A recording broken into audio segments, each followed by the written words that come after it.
in years. Revenue on track, spending down, zero arrears, interest drops, and that's what the finance minister, Dr. Cassiel Ato Forson, minister for finance, is saying this morning. Let's see what the Daily Graphic is also reporting at the back page. And researchers warn against indiscriminate antibiotic use in fish farming. Invest in Ghana's 12 million youth for development. Invest in Ghana's 12 million youth for development. And that's the National Population Council, which is urging government in that regard. That's got to do with the Daily Graphic this morning. To the Punch Africa newspaper, it says truth stands, and we see a picture of some, stalwarts of the NDC, and okay, so it appears it was a book launch. So Speaker Bagbin hails NIB turnaround, launches bank recovery book. And so you see a picture there of Speaker Bagbin with a microphone and holding the book in hand. Joshua Alabi is also there. Asiedin Ketia is there, and some other folks. I want to believe they are from the business community. They are also there. And a pose with the Speaker of Parliament as he launches the bank recovery book. Details of that story is found on page 7. Get a copy of the Punch Africa newspaper this morning and have a read. Ghana's next president will come from NDC. That's according to private legal practitioner Martin Kpebu. Okay, that would be an interesting one. I'm interested in getting to know what his analysis are and how he's been able to come to that conclusion. 2027 budget to fund permanent flood control measures, and that's according to Finance Minister Dr. Cassiel Ato Forson. Double track ends in 2027, not 2029. And that's Harun Idrisu, the education minister, who is talking. He says that the double track system that the country has run as far as the free senior high school policy is concerned is ending in 2027, not 2029. Ghana Health Service Director General urges health administrators to be proactive. Comes with a picture of Dr. Samuel Kaba Akoria. Okay, Akoria DG. I hope I got the name right though. But I know Dr. Kaba. Anyway, so he's the Director General of the Ghana Health Service. Okay, now the Informer newspaper. The Informer newspaper also have some interesting stories on the front page. It says nothing but the truth. NLA Fidelity Bank partner to modernize lotto payments, raise instant winning ceiling to 30,000 Ghana cedis. Ghana's reserve, Kojo Nkrumah demands whereabouts of $1.2 billion. Comes with a picture of the Member of Parliament for Ofuansi Ayerebi, Kojo Nkrumah there. ECOWAS prioritizes peace security. So you find a picture there of the Sierra Leonean President Julius Maba Bio, and together with Baba Kamara on the front page of the Informer newspaper, and it says that counter-terrorism brigade set for 2027 as bloc renews Baba Kamara's mandate. Hohoi trafficking back. Iyoko rescues 39 victims, uncovers alleged cross-border travel fraud syndicates. Comes with a picture of the Iyoko boss Raymond Archer. At 69th ECOWAS ordinary session, bloc sets bold agenda for economic integration, security, and regional unity. Details of that story is found on page 2 of the Informer newspaper. The Inquisitor says that no new taxes, media budget review, no new taxes as government cuts quote according to size. Senegal's Macky Sall for UN Secretary General.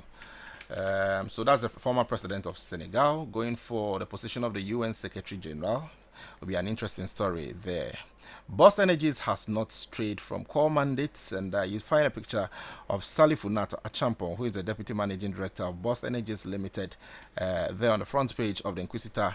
And ECOWAS renews Baba Kamara's mandate. Comes with a picture of Ambassador Baba Kamara there. NLA Fidelity Bank partner for paperless operations. Okay, so those are the big stories on the front page of the Inquisitor this morning. Now to the Ghanaian Punch, or the Ghanaian Point, accurate, firm, and reliable. You find a picture of the Finance Minister, Dr. Cassiel Ato Forson, there, who says that we are spending wisely to protect economy. And that's according to the Finance Minister, Dr. Cassiel Ato Forson. 2026 mid-year budget review. Ghana is working again Majority Leader is saying this, and that's Mahama Yariga there. And you also find the Minority Leader on the front page of the story of the paper, and it says that uninspiring and empty promises. Afenyo Markin reacts to 2026 media budget review. Details of that story is also found on page 4. 11 fake national security operatives arrested for extorting cannabis farmers in Eastern region. Okay, those are the big stories on the front page of the Ghanaian Point this morning. Okay, to the Free Press. The Free Press, it says that it's a matter of Ghana's free press freedom since 1979, and Ghana clears last hurdle of external debt restriction. Page 4 has the details of the story if you get a copy of the Free Press this morning. Then lawyer Anoche Frimpong defrauds CPP. True facts revealed. Part 3. Okay, so this part 2. So it appears it's doing a series on some expose into the activities of lawyer Anoche. Okay, right. Anyway, that's according to Free Press this morning. Shortly, Elizabeth will join me in studio, and then we get into the dailies this morning. The details of them. But let me take you through the portals as well and what the various portals are also reporting, starting off with citynewsroom.com. And it says that 12 economic figures that matter from Ghana's 2026 mid-year budget review. UAE launches emergency relief for victims of Ghana's June 29 floods. Ghana is working again. Majority hails Atoforsen after mid-year budget yesterday. Number 1 Oxford Street Hotel not seized, remains under our control, and that's the management of the facility. Those are some of the big stories on the homepage of citynewsroom.com. To my joy online this morning, and we are not going back to haircuts. Atoforsen Finance Minister warns against reckless spending there. Okay, number 1 Oxford number 1 hotel rejects receivership claim, says facility remains under management's control. Bring Oforiatta back to account for Ghana's debts, and that's according to Majority Leader, who is telling their minority in Parliament. I wonder how that is going to be. I'm really wondering how that is going to be, especially when he's been given his green card. As far as processes to regularizing his stay in the US is concerned. Let's see how it goes. Stop threatening MPP MPs with prosecution. You will be in opposition in 2028. Afenyo Markin, Minority Leader, is warning Attorney General Africa must manufacture its own contraceptives to achieve health sovereignty. Okay. So those are some of the stories on the homepage when you check out My Joy online this morning. To the High Street Journal, and the kind of stories these guys at the High Street Journal sometimes put up, I wonder. It is so informed, so in depth, and you want to check out the High Street Journal this morning. Let me say good morning to you, Nimama, doing the listening. Okay, so some of the stories on the front page says that the gospel according to Atoforsen, how Ghana staged the impressive economic comeback after 2022 mess. Okay. Some stories, there on the front page of the High Street Journal for you. It says, beyond the FDI's new GIPC Act gives authority fresh mandates to grow Ghanaian businesses. And we also find a story with the governor of the Bank of Ghana there, Isiama. Rising oil prices threaten Ghana's cost of living relief as Middle East tensions. Okay, that's one of the old stories actually, but there are a lot of business-related stories. If you check out the High Street Journal this morning, lots of stories there that would actually catch your interest. Let's see what Ghana Web is also reporting this morning, and it has a picture. Okay, so it says from Tema to Kisabana or Kisanaba, how police tracked and killed 2023 Ablekuma Bullion Van robbery suspect. Okay, I wonder where Kisanaba is actually. All right. Then you see a picture of Afenyo Markin and then the Attorney General, Dr. Dominic Ayene is there, and Afenyo Markin obviously is warning the Attorney General. He says, be careful or you will join Wuntumi in jail. Afenyo Markin was AG. And he has another story of how Parliament erupted in viral chants after Atoforsen's mid-year budget. And then Mahama Yariga, the Minority Leader, is asking, where is Ken Oforiatta? We must bring him back to face the law. And Cheddar disputes reports of Oxford number 1 hotel takeover. These are some of the big stories when you check out GhanaWeb.com this morning. But taking you to the biggest portal in Ghana, the Class FM online portal. That's classfmonline.com. A lot of stories there. You want to check out classfmonline.com this morning. It has the latest update in terms of whatever politics, social issues, and whatever you can think of. You check out classfmonline.com, and they are all there. 2026 media budget review. Over 900,000 Ghanaians escaped poverty in 1 year. Ato Forcing reveals. Government deposits $1.7 billion to construct Accra Kumasi Road. Ato Forcing reveals. Okay. A lot of stories there actually, but it goes on to say that Ghana's economy ranked 8th largest in Africa, and that's according to Ato Forcing. Mahama inherited an economy on its knees, but we stand on firmer grounds today. Media budget review. Prices of okra, fish, garden eggs, others reduced.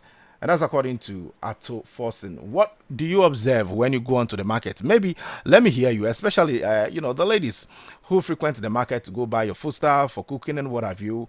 When you go onto the market, what do you observe? It is important that we monitor progress as far as the budget statement. Whenever government reads him, we monitor progress on grounds, and also definitely we'll get our reporters on ground to monitor how things are at the various markets. But what do you observe whenever you go onto the markets to buy your tomatoes, to buy your garden eggs, to buy whatever you want, you go there to buy? Let me know via WhatsApp console 0500,000 202 0500 202.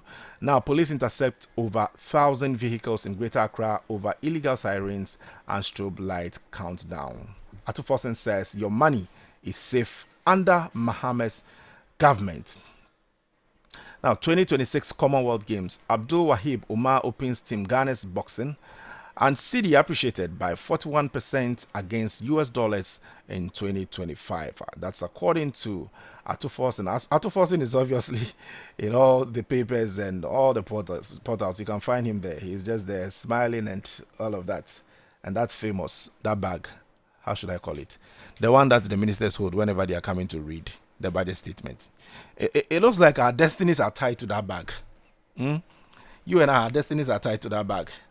And so whenever they come to parliament or they're about entry, you find them lift that bag. It's so symbolic.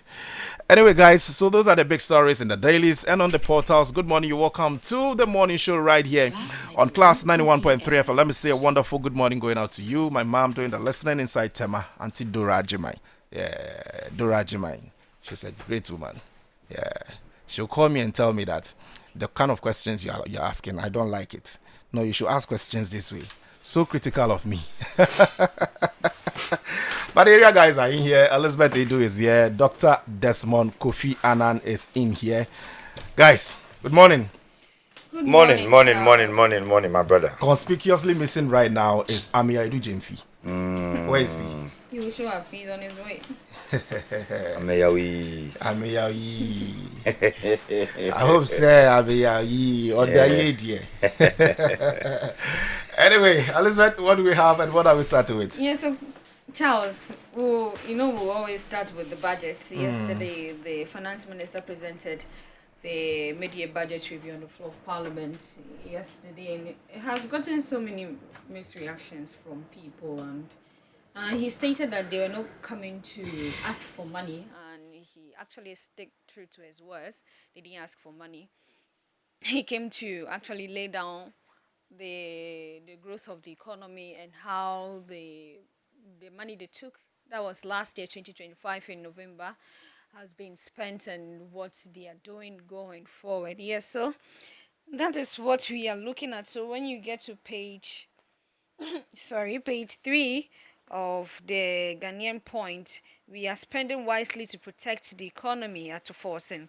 So the Finance Minister, Dr. Kesla Forcing, has defended the government expenditure strategy, insisting that the administration is spending responsibly to safeguard Ghana's economy while maintaining fiscal discipline. Addressing the Parliament during the presentation of the 2026 mid-year budget review yesterday, Dr. Forcing dismissed claims by some stakeholders that government was not injecting significant resources into the economy. The critics have argued that although government restrained spending approach may be improving fiscal indicators. Its benefits are not yet to be felt by businesses and ordinary Ghanaians. Responding to the concerns yesterday, the finance minister maintained that the government has adopted a prudent approach to public spending by ensuring that expenditures are based on available resources rather than the excessive borrowing. So that is from Dr. Kesla for in yesterday. Yeah, so I literally jotted down some of the key areas that he looked at. So he looked at the economy, that was basically the tax reforms, the revenue collection, the custom reforms, the excise tax, gold board, the international reserves, debt management, banking, flood response. He touched on flood response yesterday and the relief, the 350 million Ghana cedis that was released to relieve the people and help the people that were affected by the floods. That was last month. And then he also spoke on the public transport, oil and gas, power, roads, and that's the focus on the big push. He indicated that 87 projects across 16 regions, and he mentioned some of these regions that will be benefiting from this big push agenda by the government. He also touched on agriculture, cocoa education, health. He made mention that they're going to build some 10 senior high schools and rehabilitate 150 and also upgrade 50 schools and end the double track and system. And he mentioned the 300 million US dollar World Bank support that they are going to help to also support the education sector. He touched on health and also the Women Development Bank, the procurement key expenditures that he also mentioned. And what got my attention was the statement that he made that the budget review report was about 150,000 Ghanaians existed in multidimensional poverty between 2024 and 2025. So he said the poverty rate declined from 24.9% to 21.9%, reflecting improvement across the education, health, employment, and also the living standards of the ordinary Ghanaian. So this morning, when I was on my way to the office, I had a conversation in the car. So we're talking about multidimensional poverty, and people interpret it as though it's about people having a lot of money now. So you didn't used to have money, but now because of the economic improvement or the economic turnarounds, now you have a lot of money in your pocket. Well, that could also be a part of it, but months ago we had an official from the Ghana Statistical Service, and I recall I was the one who hosted him here, and we had a conversation about what the multidimensional poverty is.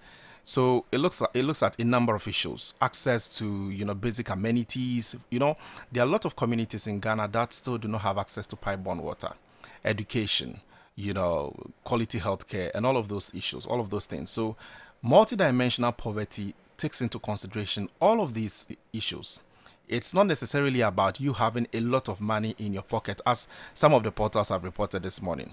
Because a lot of the portals have reported that a lot of Ghanaians are out of poverty.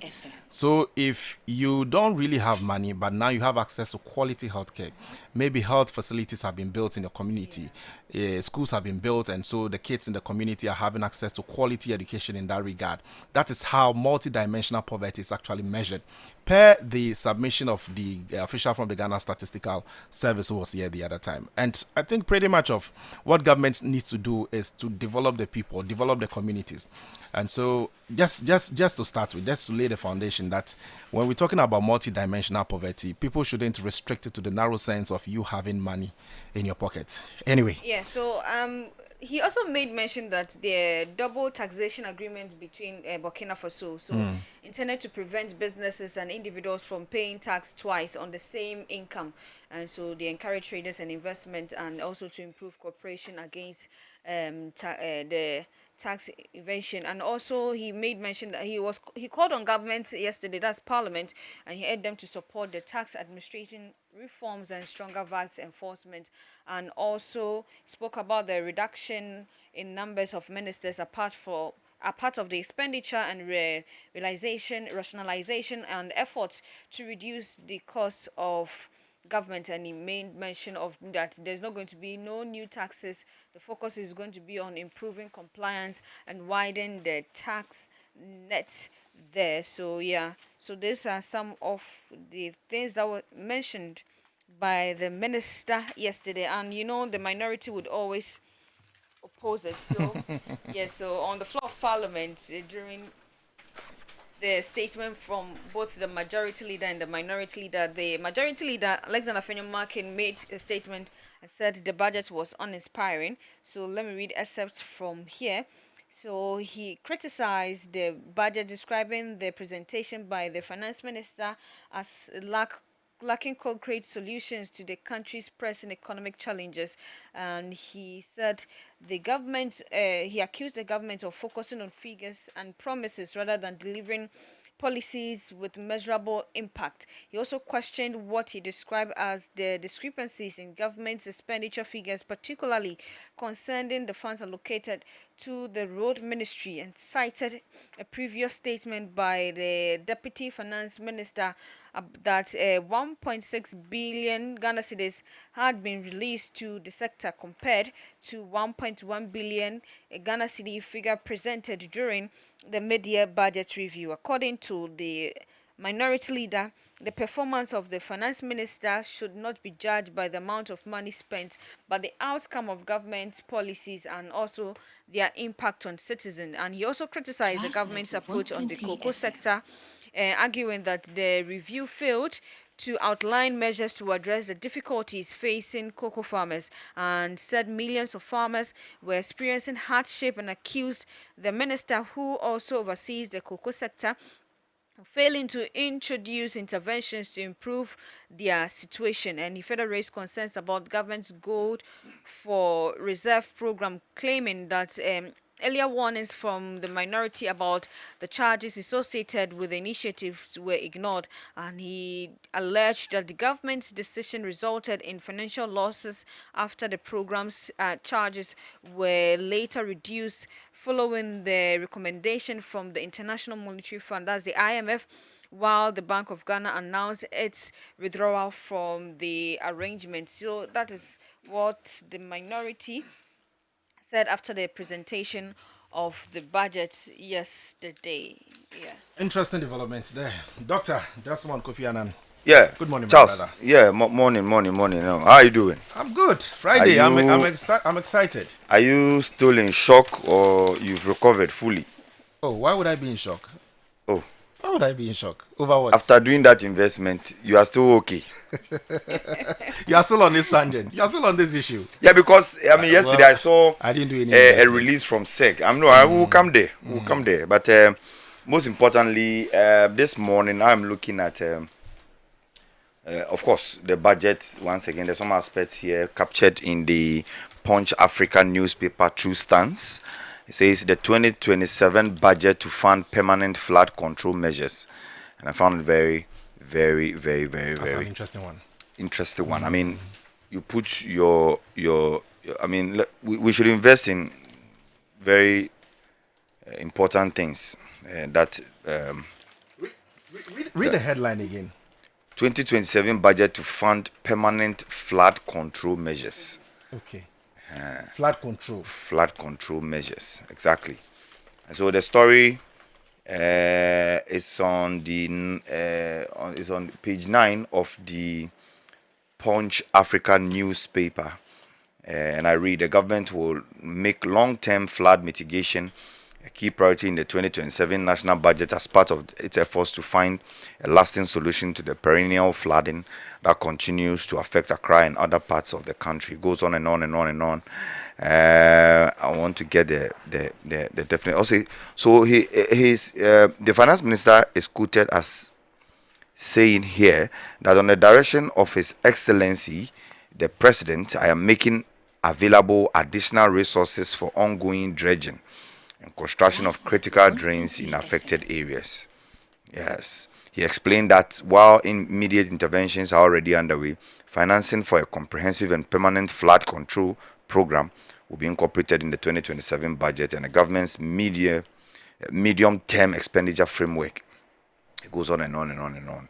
So, Charles, I think that this is good It's laudable. Yes, it's this laudable. is good. I mean, especially because of recent happenings with regards to the flooding or the flood situation we witnessed in the capital and parts of the country. I mean, it was a painful incident. It was something that we could have gone ahead of to deal with, but it happened. But yet, government is moving ahead to put in certain measures. You know, my concern as far as this issue is concerned, how we will sustain the gains made. So, a few weeks or a few days ago, we embarked on the national cleanup exercise as per the directive by the president. Okay. Now the directive has been given to the various MMDCs to ensure that they sustain it or they continue with the exercise. How are we going to measure it? You get it? Yeah. Because they must sustain it to ensure that constantly our gutters are being cleaned, the drains which are choked are desilted or they are unclogged and what have you. But I bet you, Doc, as we're sitting here right now, we'll come back here to have this same conversation. We'll come back here. And you see, if government is able to do these things right from the local level, it means that at the top, government will have less to spend. Now, how much has been earmarked for this? How much has been earmarked for this? No, this paper did not give us figures. Yes, but a certain amount. So the president actually gave the directive to the finance minister to allocate a certain amount for this exercise. So definitely there will be a certain amount for that. Of course. So the flood relief was the 350 million Ghana cedis that was released, and the mitigation is the 226 million Ghana cedis. 226 million Ghana cedis. Yeah. So that's hopping. I mean, that's a hopping amount. And there are critical sectors of the economy that need money to be invested into. Now, we're talking about multidimensional poverty and the fact that a lot of people, a certain percentage of the people are out of multidimensional poverty. It talks about, to a large extent, development, within our communities. That's what it's talking about. Yeah. And in a situation or in a dispensation where government needs money to invest into these critical sectors of the economy, and now we are going to invest these monies into desilting our drains and what have you. Of course, definitely at a local level, there will be some monies devoted for that. But I think that if we continually impact or imbibe it in our people, that every period or periodically we embark on this exercise, it will go a long way in helping us. Yeah, I mean,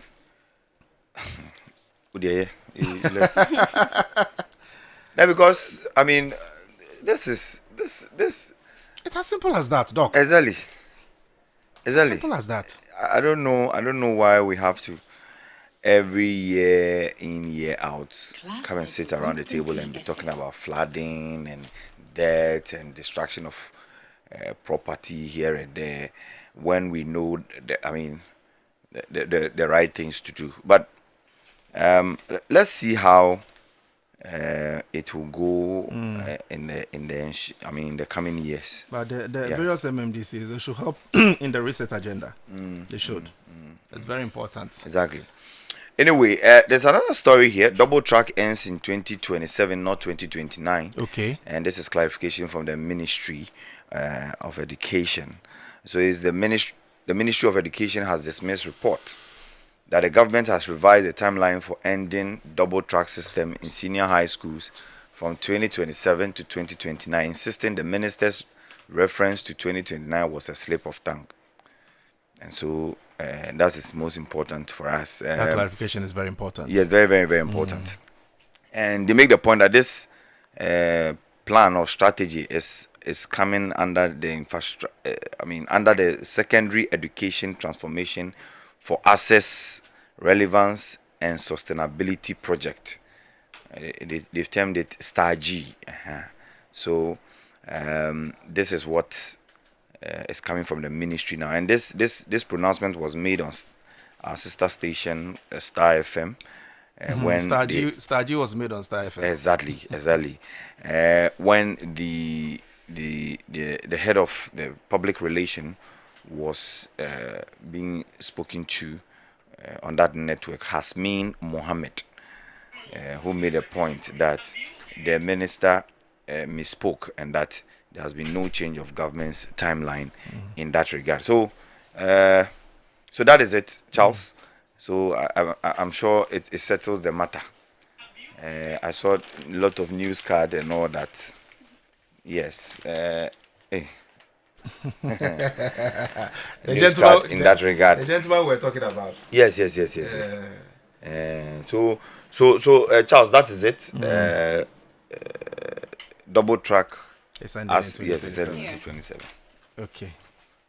Okay. So the Class Money Show right here on Class 91.3 FM. Elizabeth, any other story that catches your attention there so that we get into the details of same? Okay, I mean, so quite a number of stories on the budget and what have you. yeah. So what did you make of yesterday's budget? You listened. Oh, I mean, pretty much we've all experienced or witnessed the growth in the economy, the turnaround in the economy. So, of course, the mid-year, so it's halfway or half year. It is to review how the year has been so far, the first half of the year, how it's been so far, and then give projections into the next half of the year. So I think that it gives me some hope.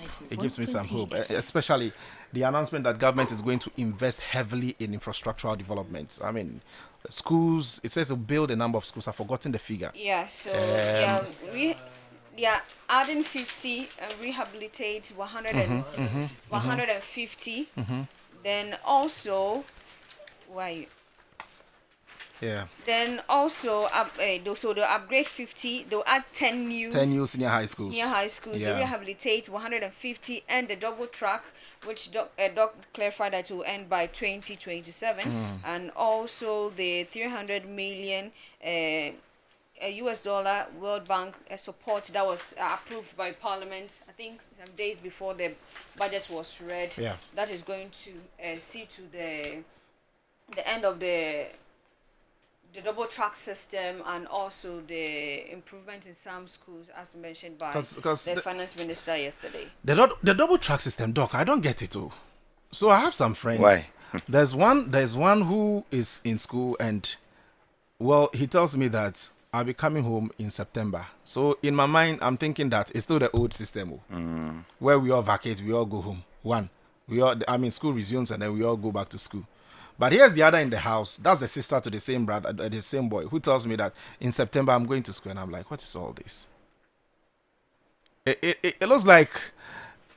Well, let me reserve my comment in that regard. And yesterday, I think Gold Bond actually helped in improving the economy, giving some. Gold Board is doing a lot. Yeah, Gold yeah. Board. Because Hate it or like it, they are doing a lot. He mentioned Gold Board, some 15 billion US dollars forex generated, and yeah, it was good. And so they buy from the local refinery, I think, which we already know that is what the Gold Board does. So yeah, I mean, yeah. What's your take? Yesterday, did you listen? Yeah, I listened to everything. What's your take on it?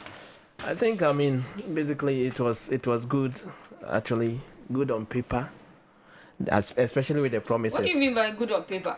Well, they've said that they've given us their projections and all that for the years ahead. Yeah. That's what I'm saying. It's good on paper, because I mean the Women's Development Bank, we have still not seen it yet, though the minister spared us some 2 minutes on it, and then the 24-hour economy markets, they are still not in fruition, though we were told that he said a lot of them are. Yeah, so that's what I'm saying. It's on paper right now. We are yet to see them come into fruition. Now, apart from that, I think the government has also done. We cannot take out. The fact that they've done well. Yeah. With the city stabilization and trying as much as possible to stabilize the economy. I think they've done well. But yesterday I saw that the finance minister, after the presentation, was receiving some public lashes regarding a statement he made. I don't know if it's a direct quote or not, that okra, fish, and garden eggs and other things, the prices have reduced. And that's what I've invited. That's what I've been. So I had wanted to ask you earlier on, but I invited our listeners to also send in their observation as far as all of these things are concerned. I bought tomato just recently. So I bought 10 CDs for tomato, and they gave me just 3. Okay. Some small 3. Okay, Where so did you buy is it not seasonal? Is it not as a result of the season? Maybe it's out of production now. Out of production. I bought pepper. Now I don't like the green pepper though. I like the red pepper. I'm a Kumasi guy, so and the red pepper. What's the correlation between green pepper and Kumasi people? I think the first time I saw a green pepper was when I came to Accra. Kumasi, we don't really see the green pepper. Oh, really? Red. I see. Yeah. And we normally use the red because the red now say green. It's hot.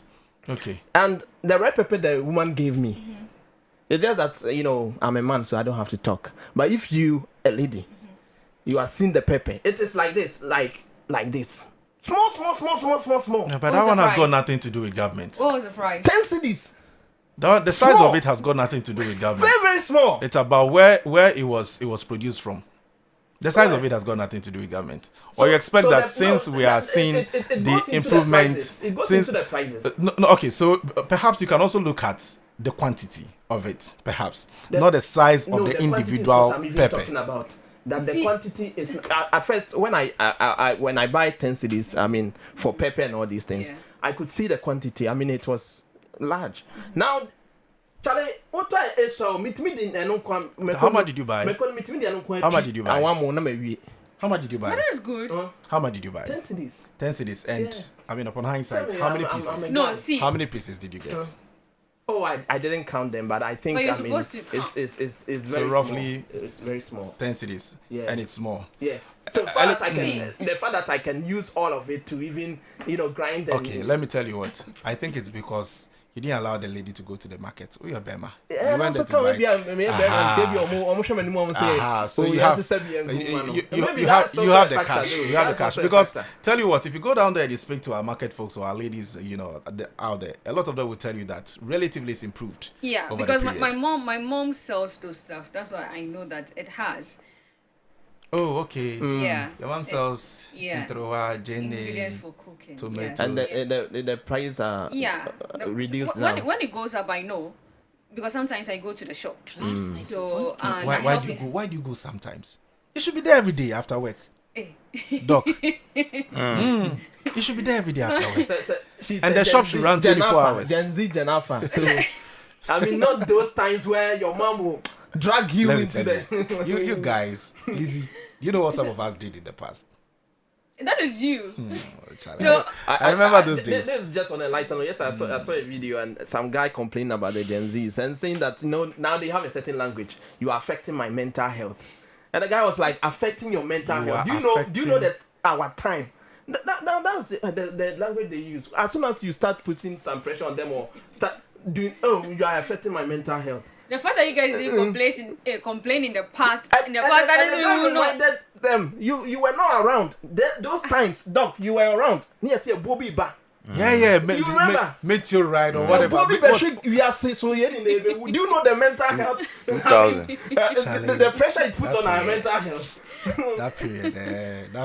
They said the stone. They said a big stone is coming. It would drop down onto the earth and it will kill all of us, Charlie. Some of our parents went to church. And the day that there was an earth tremor or something, we all went outside, went into the fields, and were you around? You didn't see it. You didn't see it. Anyway, Allah. Their generation is their generation. There will be generations after them, and they would also let's get back to the talk. media. Yes, let's talk about the So media. I think it also depends on where you are buying your stuff. Yeah. Where you buy your thing. No, he lives in a prime area, a very prime area in Kwabena. So they factor in transportation.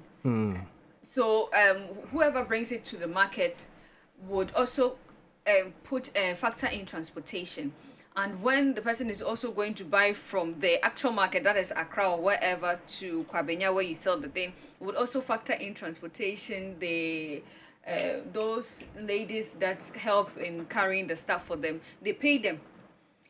And if they don't use them, they have some boys that help them also to carry the stuff. They have to pay them. And if they have to also transport the stuff from where they're buying it to a different place, and the prices sometimes differ. So when it comes to the market, they would also want to make sure that what they pay to I've forgotten their name, the ladies that help this market women carry their stuff, they have to make sure that they have to make sure that they make their every money that lost with the transportation and stuff. And also I think sometimes it goes up a little.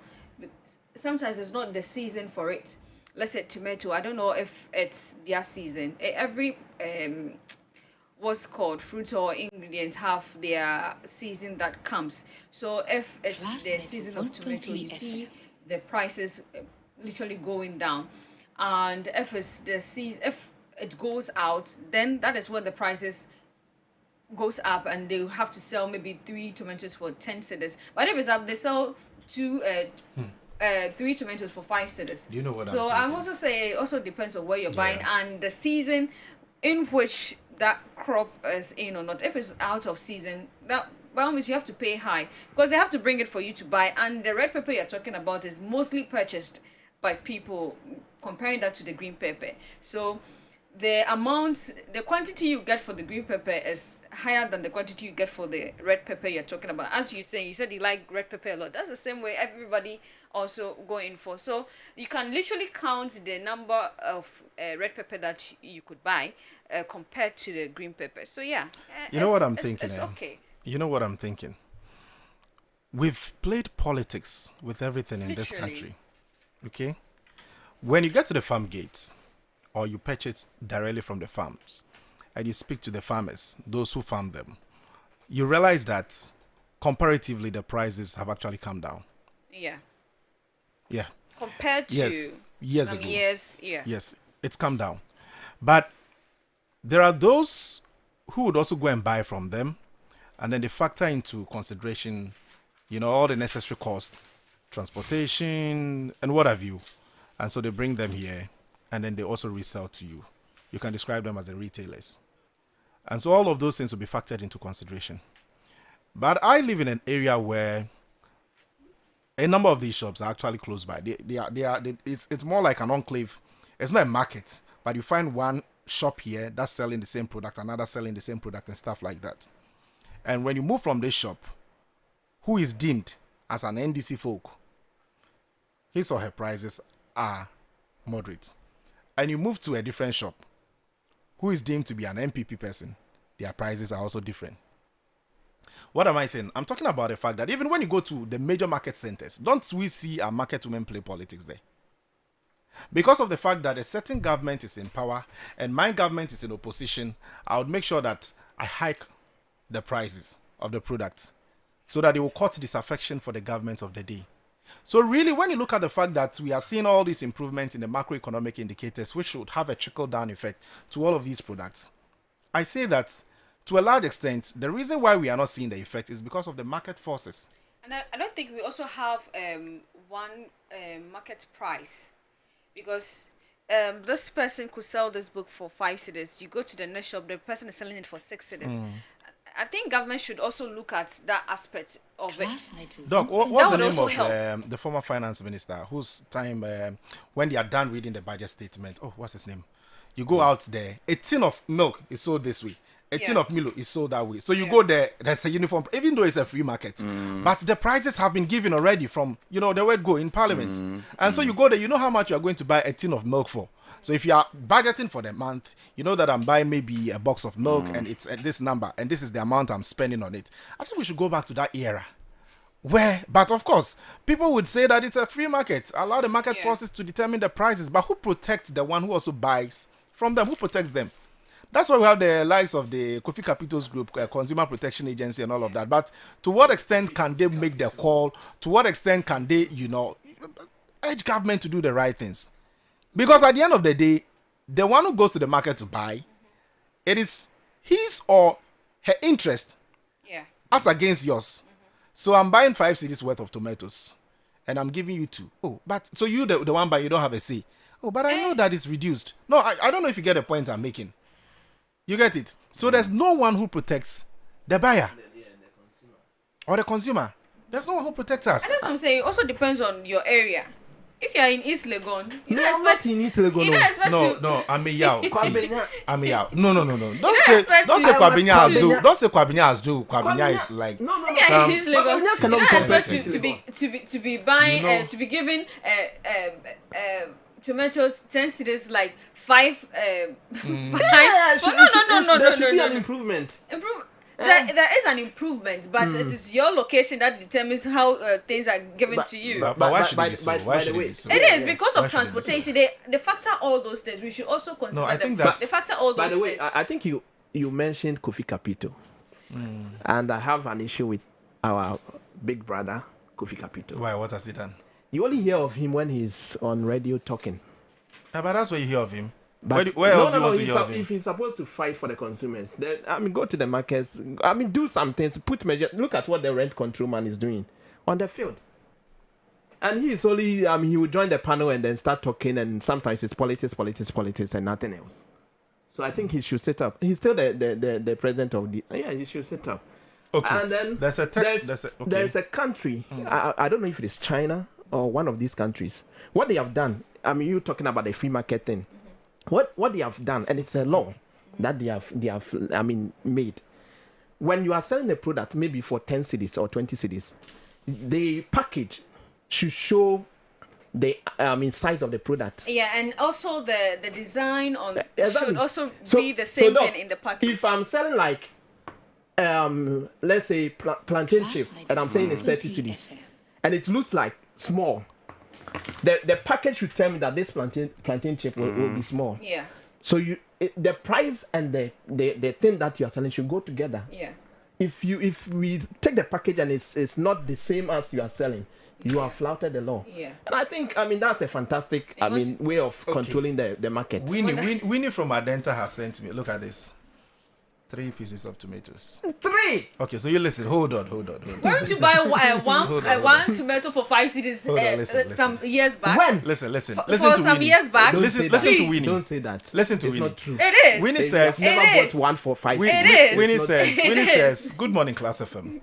Regarding foodstuffs, especially tomatoes and pepper, prices are generally expensive in the major markets. It has nothing to do with whether the buyer is a man or a woman. I said that on the lighter side, Winnie. Attached is what I bought last week. 10 Ghana cedis got me 3 pieces of tomatoes. This week, 10 Ghana cedis buys just 1 tomato. The difference is alarming. Okay. That's Winnie. What do you also think? When you go to the market to buy your foodstuff, how much do you get it for compared to how it used to be? I think I need to ago? locate Lizzie Small. Where you are? Yeah. I need to locate you. Lizzie, but and today, we are going. It's a weekend, so Yeah. No, So but you need to we'll package some things for us. We'll From our work. So we'll go to your house. You go to my house. Your mom's place, yeah. To give us some tomatoes. But guys, whenever you go to the market, I want to hear from the ladies especially. And the tomatoes, when you I go to the think market, it's also the price has increased because of the issue we had with Burkina Faso. but the border has been But opened, so- they've opened the border. Yes, So- that was so- just recently. So you can't just blame. But why should we? The Burkina Faso thing is like we import from there, right? Why should we be importing? I think it's onion and then tomato. Okay. Why There's one should for we you. be doing that? Good morning, Class FM. The young man that is talking about pepper price should check his facts well. Where in Kwabinya did you buy it? Hey, I can tell Wait. you.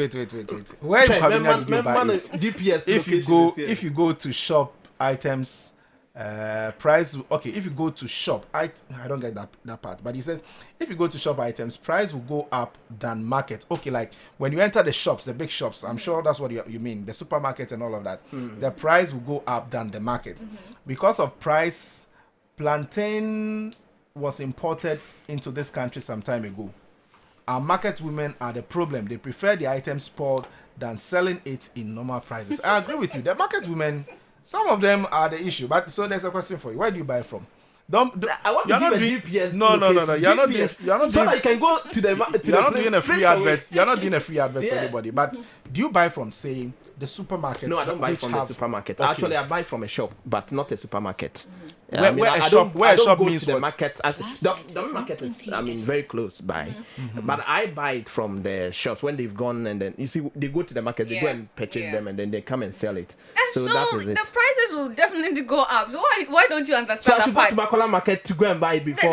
You said there's Dome No, market. so- you said not to so go to if the that Dome is the market case- and you buy I from should a close shop. tomato that I'm going to use for Awamo. Elizabeth. I should go Why to are you Dome market. complaining? Elizabeth. Because they go to Dome market, the place you are complaining about, just from some few meters from where you are. When my Awamo is already. So then why don't you already buy is. So Elizabeth, you here's buy the the thing. stuff before you start cooking. You don't start cooking. And I don't know before why you- Doc you has go been and so buy- quiet on this. you Is go and it buy your that stuff. Doc doesn't go to the market or what? Don't you cook or Don't you go to the market? No, I don't go to the market. The girl goes to the market for Hey, you. Charlie, they are Yeah. sending me Right. pictures.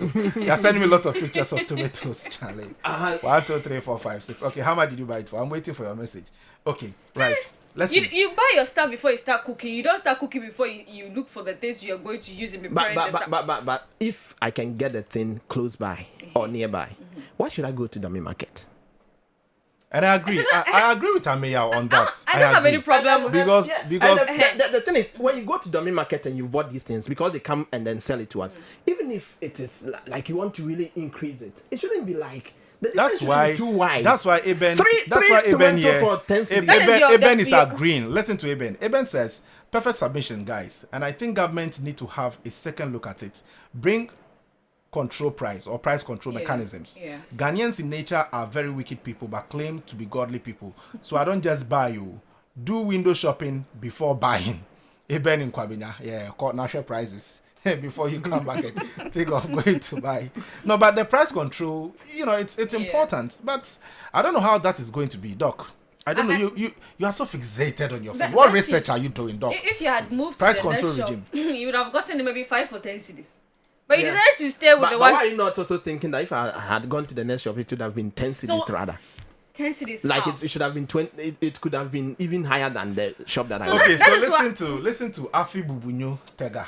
1, 2, 3, 4, 5, 6 pieces of tomatoes. It says, "Good morning, Class FM. I bought these tomatoes just yesterday at a Ashama market, and it is 50 Ghana cedis from Afi Michelle Five. Camp.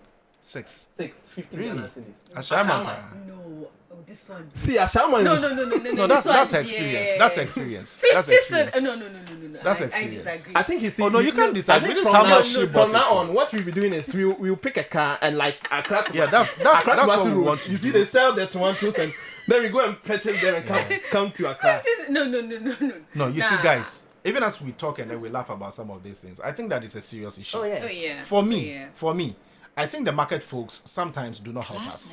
Yeah. They do not help us because, Doc, when you go to the the various farms and you buy from the farm gates, it's totally different. The prices have come down, but they go there and then they cut or they buy from these farmers and then they bring them to the city centers and they want to make the money they invested, all the money they want to because make the it factor in a in day. transportation, the people that will be carrying this, I get it. offloading the stuff. I get it. They have to pay them. They literally pay them. I've seen them taking money from No, them. I get if it. they don't, All of those they things have you to pay give for. them some of the stuff that they brought to the market, and they have to make their money out of it. Because let's say where they are going to for the stuff, the road is bad. The driver, whoever is loading the stuff or the truck that is bringing it, will take the money. The person who is on board to offload the stuff would also take his share. And when it comes, whoever the Kaya is. kaya is and stuff, and they're also taking it, so they have to make their money. Can we But have- from the people from the city, let's say from Tema, whoever Kwabenyang, going to Accra to buy that, they would also add their transportation cost and the kaya cost that they will be taken. So when they get wherever, whoever would also offload would help them take the stuff from the car, would also take their share. Doc, I'm So thinking- they are So- factoring guys, all listen those to things. this. So in other Listen to words, this, listen to we this. don't have a solution for this. Listen No. to this. Guys, listen to this. And I'm having a lot of Charlie messages there, but people are taking pictures of the tomatoes in their kitchen and sending. Listen to this. I'm just thinking, can we have a government controlled market? And when I what talk we're and pushing and when I talk about a government controlled market, I'm not talking about the market as we have it now. Government is talking about 24-hour market, isn't it? Yeah. So for instance, government regulates the prices on these markets. It will not work. Oh. Is that not feasible? No, it's not feasible. That's It what will we- rather No, it no. will rather collapse the No, so the that concept. so you see so that we don't appear to be. I'm looking for So the that right, 24-hour market, It will what do rather you do there? collapse it. no so that So when when you go the- there, you get all it go cheaper. and- No, you all no, go no, and listen, buy listen from to the my So submission. that when you get there, you get it cheaper. Yes. So Listen to my so submission. This is what will happen. If we do that, it means that there will be pressure on the night market. Yeah. And then the afternoon and morning, nobody will go to the market because now the price come down when it is during the night. Okay. So Oh, we all Metro- go. Metro Charlie, Metro, no, you- no, No, that is not even the point for me. You have the usual transport. Just put the conversation into the transportation sector. You have the people who have their own 207s and sprinters and the individuals that run this transport business. We have government also do some of these Yeah. transportation business. How has it fed? Oh, it's been a situation of mismanagement. That's all. So, And so if government is committed, Dog, go and cut isn't these it- things isn't and it- come and put in the 24-hour market. Wait, hold on. Let me refer But you. the During the former time of former the agric minister, did it. when they did that at the agric But minister, it's the same- What? He did Going what? to the market. Selling plantain and Plantain. things. when when they harvested, I was there. And you be I saying bought people were plantain. complaining that Yeah. the prices possible. were. It's possible. that Guys, some listen to people- this, some listen to people this. went to buy that. I mean, it for a cheaper price and came to sell it And you at a see, higher so price that is in not the the market. fault of the government. from Yes. the ministry. So that's what I'm talking about. That's what I'm talking about. That if you can't go onto or into the market and let them know that sell them at these prices because they will tell you it's a free market, can we have a government-controlled market? I don't know how the concept of the 24-hour market is and all of that. But I'm just thinking that since it is a government initiative, can we have that market controlled by government, or perhaps It's not sustainable. they are going to give it to these private individuals to store? It You- can be So feasible. that You cannot sustain no it. group of persons are seen to be in a And The monopoly. former Why? Look backyard. That is also there. That is also there. It didn't end anywhere. Okay, guys. He started it for A I number think of 2 messages. days Let or me so, let me make and time he to read stopped. them. Let me make time to read the messages. And Lizzie, the lady has come back. Listen, this is Ginger. 1, 2, 3, 4, 5, 6, 7, 8. 8. And it can even be one can even be split into 2 again. Wow. Okay, so Ginger, 50 Ghana cedis. Elizabeth, I'm telling you the truth from Afi Michelle Camp. We all go to your mother's That's her place. experience. I think That's her experience. Allow her. I mean, Allow it's him. good. We all come No, there. you can't tell me that they sold those things for you for 50 Oh no, cedis. that's I won't experience. agree. Don't doubt it. That's Sure. experience. No. Okay. That I won't agree. 50 Oh, cedis. what has happened to the What machine? what he showed you is Okay. for like 5 cedis. Ginger and Crow Listen can to this crown. one. What? Listen to That this ginger, one. that ginger Listen to this picture one. she Okay, showed guys. is for 5 cedis. Listen Not, to not this one. 50 cedis. Listen to Maybe this one. there's Now the a men are typing also error. One. The men are also talking. The men are here. Would Osman. she buy that thing for 50 cedis? Why not? Osman. No. Even it's 50 cedis. No, not at all. No woman in this world will buy Okay. 3 pieces of ginger for 50 cedis. No way. Afi, when we are done, don't worry, we'll get in touch. Anyway, hi class. Just last Sunday, this is Osman. Just last Sunday, I went to Agbogboshi market with a female soldier, and to our shock, we bought 4 pair of carrots, 5 Ghana cedis. Oh, 4. 4. Yeah, 4 for 5 that's Ghana a 5 cedis. Ghana cedis, That's fair. 4. Okay, you listen. Ah, Meanwhile, why- the same why you sure listen. Meanwhile, the same size of the same carrot is being sold for them in Bema camp. 1 for 3 Ghana cedis. You see what I'm talking Hey. about? The market It face. is your no. You see what I'm talking no, about? my, But it's Listen. not for me. I would doubt And the what you say medium. because No, guys, 4 listen. pairs listen. of carrots Guys, listen. for 5 cedis. Guys, Yeah. listen. How? I'm saying that. Let's How not saying? doubt. It's not Let's true. not It is doubt. true. Let's not It doubt. is. It's not for us to It doubt is. anybody's Carrots. experience. and that's what I'm saying. You know It is your location you that know determines. how a carrot one just one. See, it is Okay. your location. Okay, listen to that me. determines That the means prices the of four the pairs. boost One and carrot the is stuff you no. buy. That means 1 carrot is how much? 1 cedi. Ah, Charlie. Yes, so it listen. is, that's what I'm saying. So It is your location listen. and the- Guys, calm down. Let's do the messages because a lot of them are coming. Otherwise, I will not be able to have the time to do them. It says that, so it is sold for them in Bema camp, 1 for 3 Ghana cedis. And the medium size is being sold for 5 Ghana cedis to 6 cedis. And the big one is being sold from 7 cedis to 9 cedis, depending on your area in the camp. So you see, even within the camp itself, it depends area. on the area within the camp. So I think government should have a say in a pricing system. That's according to Osman. And I agree, Osman. I agree. Right. This one says those sending pictures of tomatoes in their kitchens are simply exaggerating the issue. Yeah, they are. Okay. It's not PM, true. They PM are. done. Because I'm me, a- that I'm- picture that I'm me, a see, witness to it. if- It's if- not true. see, I if said I don't, if, I bought it. Three. that's what I mean, I'm there's saying, one it is for your you. location. I mean, It there's is one for you, you your again. location. I mean, there's one for you again. Prosper Dowenya. It says, I must learn to buy his foodstuff in bulk from the market and stop the politics. This is not politics. This You not see, politics, This is of the course. same thing you said. This is not politicize politics. Everything. It's about our This is experiences. not politics. This is not politics. Must everybody go Okay. to the marketplace to go and buy stuff That's what from I'm them? saying. No, that's what I'm saying. It is your location that determines the prices of the stuff you buy. Listen to this one. It says, you people should stop buying from the MPP traders. Simple. Oh, Charlie. How would you be able to know that this is an MPP trader? Nobody goes to the market asking of food. I mean, an Okay. MPP seller, no. Good morning, guys. I buy the... Okay. It's a shitter brand. I don't want to, spoil someone's business.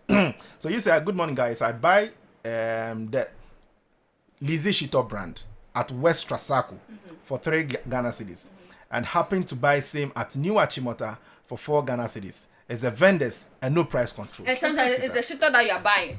Maybe Maybe the shito. This is a known brand. Yeah, that's what I'm saying. It's a highly rated it also brand. depends on the shito you are buying. Yeah.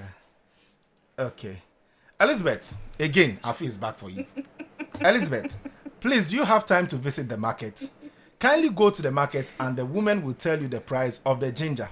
Visit Ashaiman Market. Okay, tomorrow I'll go to Ashaiman Market myself because I live close by. Visit Ashaiman Market and see things for yourself. Or even I'm not far from Isha Camp, Afi. I'll come there and try and buy from there. So that Monday we can come back. I'm sure the budget debate will start from next week, so we can come back. Oh, yeah, Charlie, the tomatoes are coming.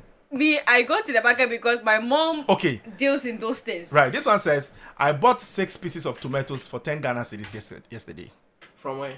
So, Elom, where did you buy it from? Let us know. See, I'm saying that it's your location that determines. So that's what I'm saying, that pieces of 8 or 5 pieces of ginger that the woman said is 50 cedi. That can never be true. That's no woman so Elizabeth, that's what I'm saying. This is what I want Charles, us to do. hold on. No woman in this world in this Ghana will go to the market and buy 5 pieces of ginger for 50 cedis. If you really need the ginger to do something then they'll buy the already from packaged one. Oh, okay, my former area. Ablikuma Farmok Junction. Okay, all right. Okay, so, all right, Afi, there's one for you. This one says, please tell Afi she should go to the market herself and will believe what we are saying. Okay. Right. Papa says, good morning. On the media budgets, knowing MPP from their grandfather's period, that's UP tradition, what do you expect from them? Full of naysayers, even seeing gains and progress, never will they accept progress made, rather show to Ghanaians the negatives, which they are worst offenders anytime they are in government. Let them continue deceiving themselves in opposition, while surely they would remain their comfort zone. I salute the president. Okay. All right. Let's hear you on the issues that we've discussed so far, because these are issues that bother you and I. Okay. Good morning, Charles. I support the man that that says MPP traders are the issue. Market, I got that. A trader at Abuso Kai confirmed this to me. You see, so we do politics with it. It's not about politics. In all of this, I've not heard Doc. Let me hear Doc. No, it's not. So let's make it clear that things this year from last year, these are relatively good compared to last 2 years or last 3 years. That is the fact. Me, what I know is that some of these things, they are seasonal. I mean, yes, when there are seasons for it, for a particular food stuff, I mean, it comes in abundance, and of course, when you use the small economics we did in school, definitely the prices would, if there are influx of that particular product or food stuff on the market, chances are that the prices will go down. If it is scarce, it will go up. So I mean, and for some of us, we have you buy it in bulk. Backyard. No, which can yeah, you buy it in bulk.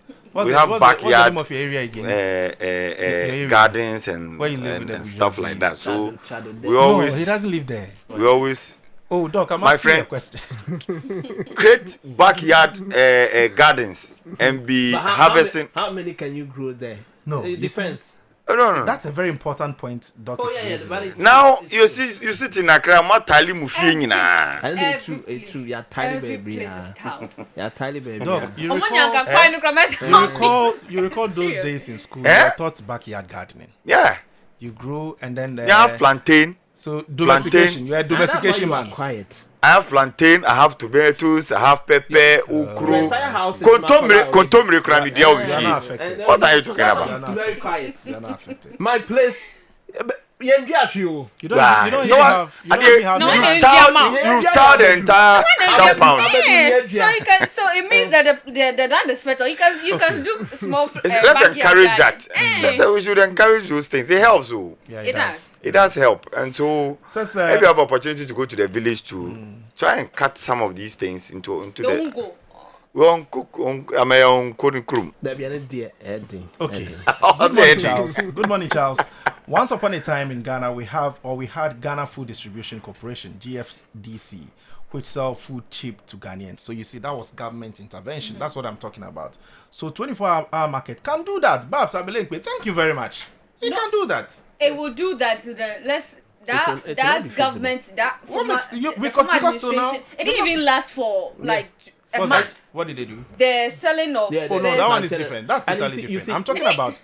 I'm talking about where we have a government-controlled market. You see, So the prices we are should not reflective forget of that. how you get them from the farms. Yeah, but we should not forget our disease. That Ghanaians, we have a certain disease that is very innate. We start something for a week and we leave it. Yeah. So this price control thing you're talking about, we can even do it for a week, but it will not last. So the point is that it's not as if we can't do it. It It's depends, about it helps. No, our it attitude won't and work because commitment. The authorities That's will what we do are it. talking about. It's very feasible. It's That's the not. point. It's I mean, feasible. see, it depends. Everybody and the region or wherever they go to get their stuff from. So you don't expect me going to Eastern region and somebody going to That's why the 24-hour Ashanti markets region are coming to- on stream. That one is But- just for you So- to be getting yeah, stuff so- any day at but- any so time. So That is not listen, to maybe if you listen to me, you understand. You catch my drift. I'm talking about where we have people who have monopolized certain businesses. And so when you are in a monopolized system, it means that the seller pretty much determines the price. And of course, we've had a conversation here that no one protects the buyer or the Yes, consumer. No yes. one protects him or Yeah. her. Yeah. Okay? I'm talking about situations where we can have prices controlled on the market. Few months ago, we saw Elizabeth Ohini Ofosu-Ejari, the trade minister, visit the Abusokai area and some other market centers to plead with them, literally, that look, the macroeconomic indicators have improved over the period. So make sure you also reflect same on the prices of your staff. Okay? You can only plead. You can't force them. And so I'm here asking myself, or I'm here thinking that can't we have a government-controlled market? For instance, the 24-hour market, which is a government intervention. And maybe the stores are given to these people at cheaper prices or at cheaper rates. Government subsidizes everything there. You can even, as ordinary as you are, and I'm using that advisedly, you can go there and then you have a shop for yourself. You are selling your trade. There's some government farm somewhere where you purchase from, and these products are subsidized. The prices are low there before they are even brought there. Government vehicles are available to cart these products to the market centers. I don't know if you get the point I'm espousing. So that it controls the prices. By so doing, you are giving a certain indication to those in the private businesses that look, this should be the price, and you realize that it will trickle down. You need not to go down there and speak to the people that look, you should price yours this way. And no, because we are not in an autocratic regime. That's the point I'm making. Yes. And for me, it's doable. Elizabeth, No. let me hear you. What you are saying was what the former administration started. It didn't last. What did they do? The former administration? The agric ministry, they went to the markets, the farmers themselves to even bring went further to bring local rices. No, The- that's different. See, that's the same market thing you are talking No, about. it's different. To bring it to reduce the To reduce prices so that they- for the yeah. market women to come and buy them, okay. So or this for is us what- to go there to purchase market it, This and is the what- market sell women will it go and at buy their it price. and take it to the That is same why- transportation that is or to the why- place so here's the to thing. increase That it. is why Because- I'll allow you in briefly. That is why government wants to establish 24-hour markets in what? Doc, help me. At the district levels, across all the districts. Yeah. So which means that in your district there will be a 24-hour market. So if someone goes to buy and brings to your area, so maybe the district is say district A, okay, and then you go there. That's where we have government 24-hour market. You go there and buy. You get the price reflective of what it is from the government farm. But someone goes there and buys from there and brings it to your local area and overprices it, which is what you are talking about. You have access to the 24-hour market. Why won't you go to the 24-hour market instead to buy from them? Maybe the person doesn't want Are you getting the point I'm making? Also think about it this way. And government is just bringing the as- market to your doorstep. Yeah, but just as Lizzie said, even the 24-hour market, the market women or the traders who will be selling there, they will have to go to these villages to go and bring the food stuff or go and take No, them. you are not getting me. No, You are not definitely. getting me. See, what I'm You are not looking at getting here, me. what I'm looking I'm at talking here, about- no, I'm coming, Charles. Okay. What I'm looking at here is that if this thing will work, then we have to put certain things in place. The roads are bad. The places that they are going for the food stuff, I mean, these are far places. Transportation, all these things Yeah. must come See, into play. you guys still don't get it. I understand what Charles is saying. I go and then You I guys bring still don't products get it. at Sorry. an expensive rate. And then you people- want me See, to come and and sell it. I understand what Charles is saying, that the district market is just maybe some distance away from your where you live. But as lazy as some people are, they don't want to move from where they are to go there. We don't care about you being. That's you. Coming from You this decided angle. that. I am coming from this angle that we can have the 24-hour market, but the traders who are going for the food will still increase the price anyway because it won't the work. factors that are affecting them. We have I not think solved the that factors. this topic is generating We've a not lot of solved the interest from factors. our listeners. A lot of messages. Why I mean, I can't read all, but let me take time to read some of them. Then we react to them. Hello, guys. I'm here listening to the program. Very interesting. However, please, our lady. Okay, on your argument. Okay, right. The person says the ginger issue is crazy on the Spintex. Our Spintex. It is 20 cedis, 50 cedis, and 100 cedis. She lives at Sakumono, so she's close by. On the table. Yes, some produce is seasonal, but the market people are taking advantage of the economy and charging the consumers exorbitant prices. You say so. Okay, Rahel or Rachel sent in that message. Elizabeth, that's for you. Good morning, Charles. I have planted okra in a 6 by 6 feet space in my house, and I have harvested at least 10 pieces, or I harvest at least 10 pieces every day, on every single day or every other day. So what you are saying is a good advice. Let's go back to Operation Feed Yourself. Thank you, Georgie J. Okay, so that's Dr. Desmond Kofi Annan. That's all. Who is not suffering as some of us are suffering. Good morning, Class FM. The Achampon administration promoted Operation Feed Yourself and established Ghana Food Distribution Corporation. Yeah.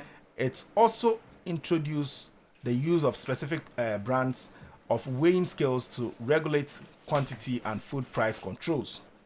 Let me take that again. It also introduced the use of specific brands of weighing scales to regulate quantity and food price controls. It further established the Prices and Incomes Board. They were all economic measures. The current Mahama administration can consider revisiting those measures to stabilize prices and food supply. A call from Tema with that message.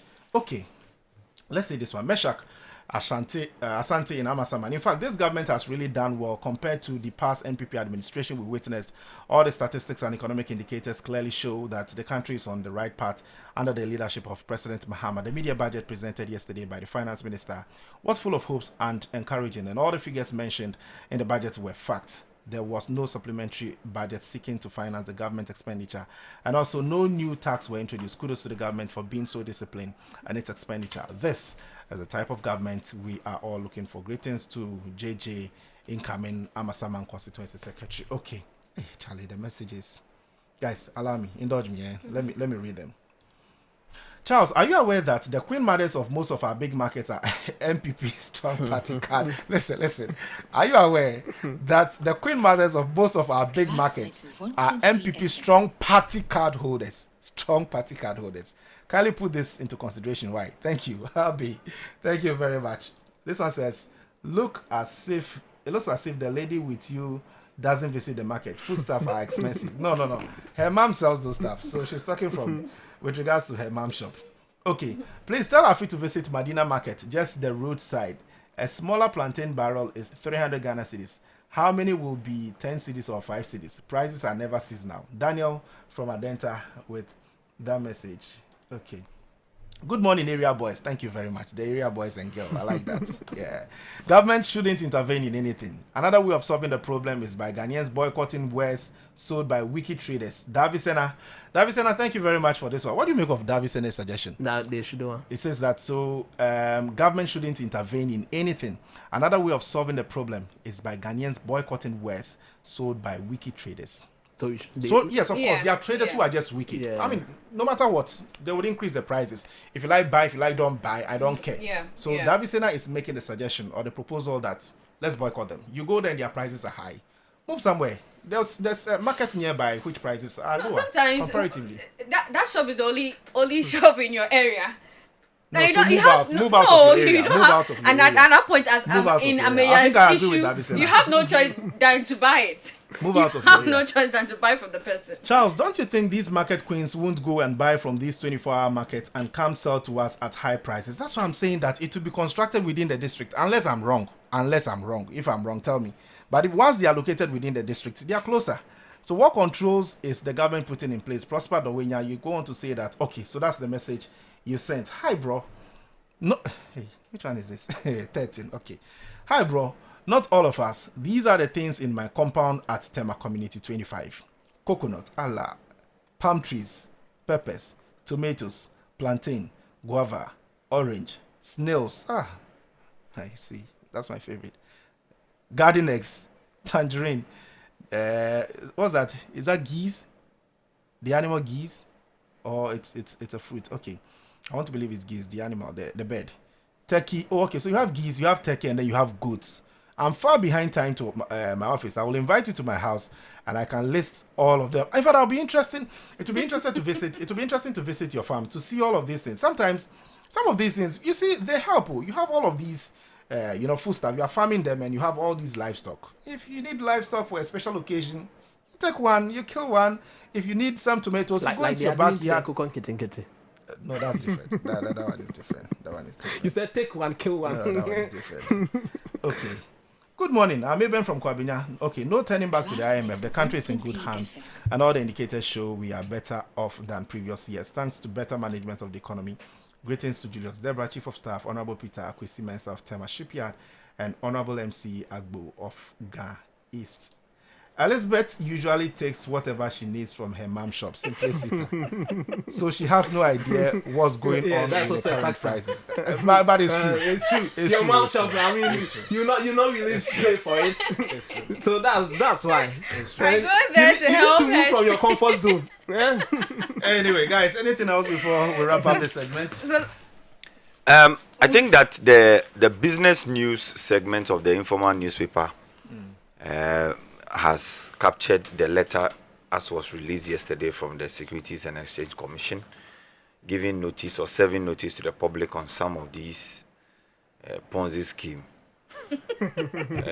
people. I don't know why this gentleman. No, but it's very This important. gentleman- It's No, but really why? important. Is it not? Is it not? Is it not? Is Informing it? the public. Is it not? You are not worried, The question. I like the He's question. informing the public. I've not said anything. or because you're already a victim, you don't want to. You want to get more accomplices. I like the question. I mean, give it to Exactly. Go ahead. So the SEC letter as released yesterday, who signed it? I think yes. So it listed about 23 of these companies who, as we know now, have not been given the license, or in fact, the SEC entity doesn't know them. They don't know them. So please, the general public should be aware and take notice that if you do business with any of these people, you're on your own. Don't come and disturb us in the nearest future that government should come to your aid and what have you, please. But you can mention. Yes. the I'm companies, going to go through. I mean, 23 of them. Can you start So- with the C? What is? Oh yeah, it is number 4 on this list. Okay. So there's number 1. And there's number 1. So we're looking at. You can push the C to the because he will come and enhance. Yeah, Let it exactly. be the last one. Oh yes, of course. AfriHub. So please take note. If you are listening to us, be writing, or better, so we'll put it on our socials, and I'm sure now that Ameya is here, I'm sure he will do justice to some of these things, so that you can go on our portals and read as well. Capture it. Anytime you see some of these people get close to you, run for your life. So AfriHub, BG Wealth, BP Investment. Hey, now that BP, if you hear something like this, why would you want to even? You want to invest in a BP investment. BP Investment. And you get BP. I tell you. Then Dalmaya, and then we have expect option. Hey, expect. So Option. you've been given an option. Yeah. Then we have the GAIP Securities Learning and Exchange Group. We have Ghana Vest, Harvest Fund. We have Infarms or Secure Farm. Hey. Then Kukafo Platform. We have Mazuma. And this one, I'm sure it is the bag people. Then we have Medicine Trade or Medicinal Trade. I don't know. Then we have the new platform. Then Profit Rise Investment. We have Quant Vest Stock Exchange, QVSE. It's also over there. Then we have QVES. Then we have QX Broker. stroke Q-Matrix. Then we have Smart Gain. Hey. Then we have how many do you have? Yep, 23. 23. Okay. Yes, Yep Trading. Then we have the ZEC FX. Then we have Bond Chat. Then we have the Ultima Cryptocurrency Group. And then finally, Obutentim Creative Worker Promotion Company, CWPC. Hey! CWPC. Like a political name. Charles, your people. Yeah. Creative Worker Promotion Company. Don't tag me with any Ponzi scheme. Don't tag me. No. You sit here for these people to come. No, listen. No, I take exception to that.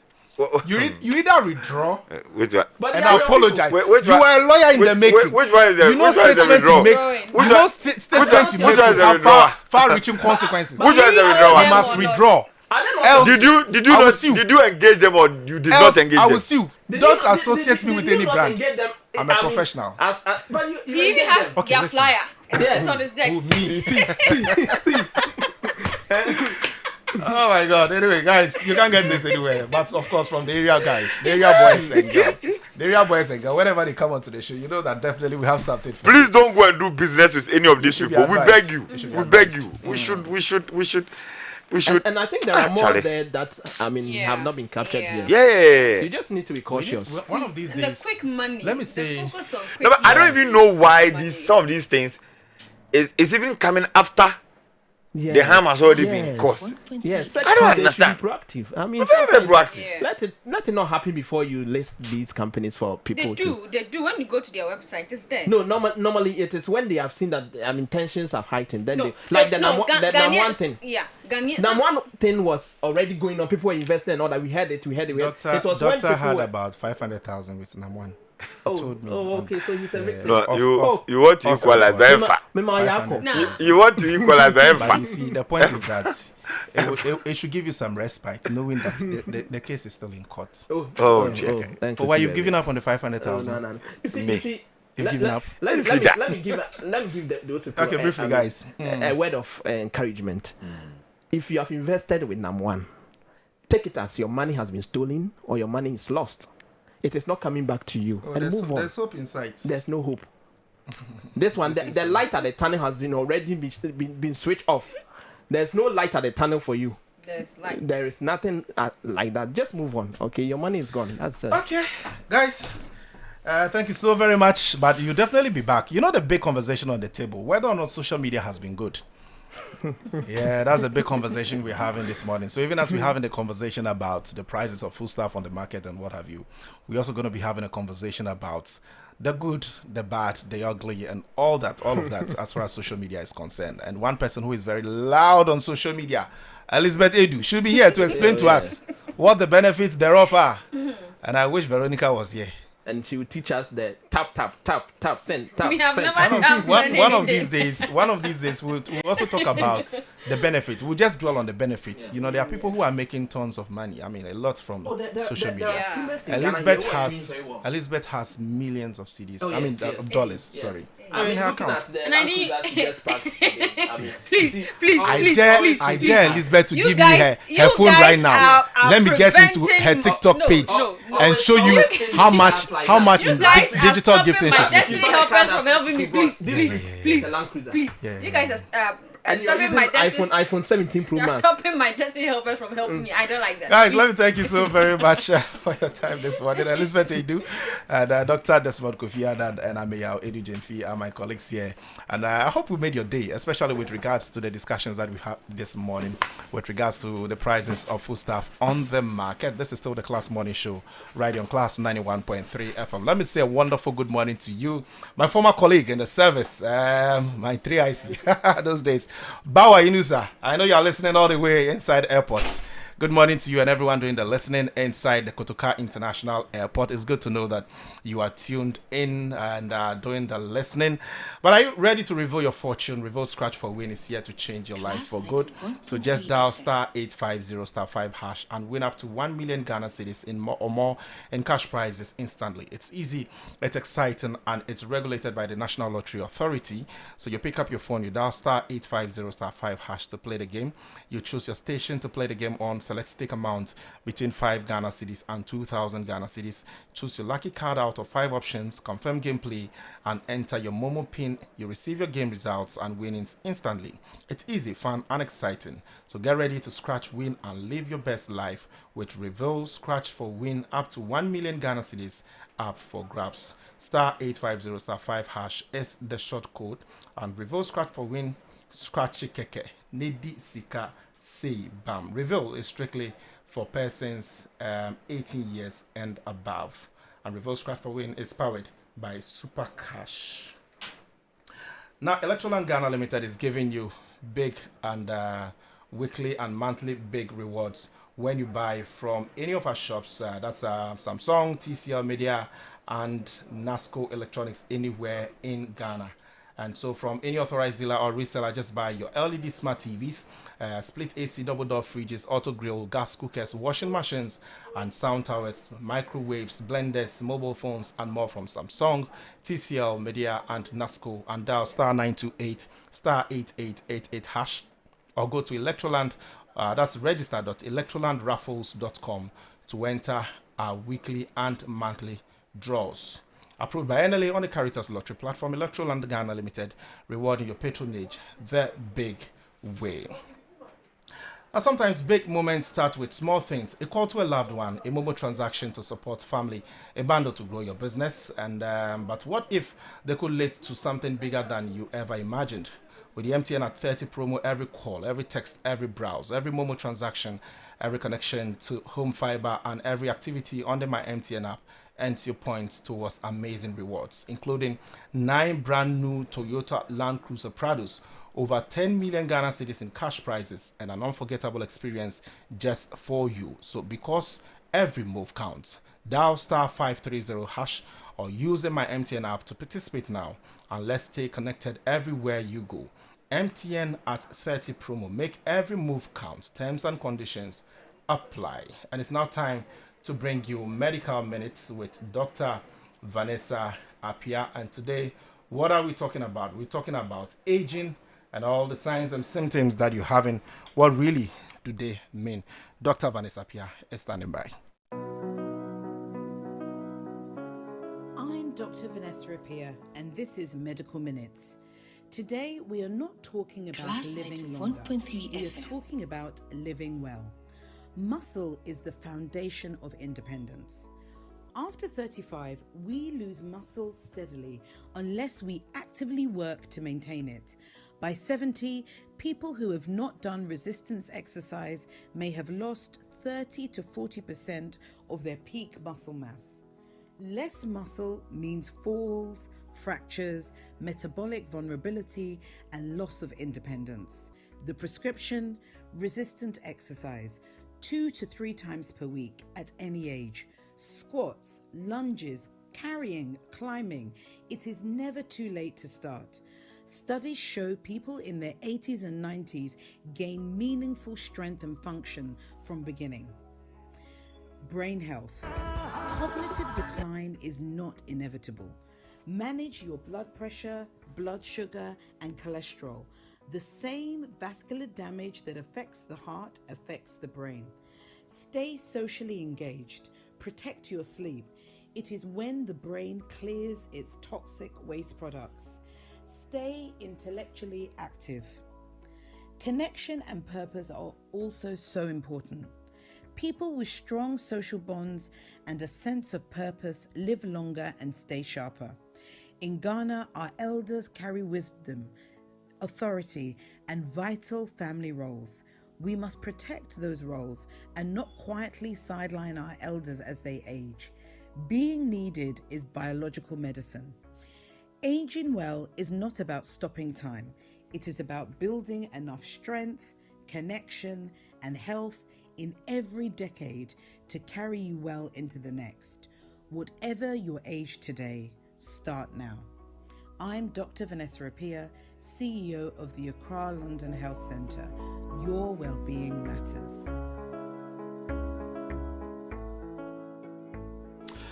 So this is the Class Morning Show right here on Class 91.3 FM with me, Charles Akrofi. And of course, I'm sitting in for your regular host, Kwame Jumuajimine, who, like we say, kwata, by end of next week, the following week, is resuming duties. So Kwame, wherever you are, let me say wonderful good morning going out to you. But it's something to do with your health. Whenever you are overworking, you need to take a break. You need to take some nap so that you come back rejuvenated and deliver again. So Kwame doing radio, doing television all at the same time. And you recall the the World Cup. He did a lot on television and doing stuff on radio as well. So at this point, he's just taking a break. So for all of those who are sending the messages, asking where Kwame Jumo is, tell you what, Kwame is just on a 2-week break.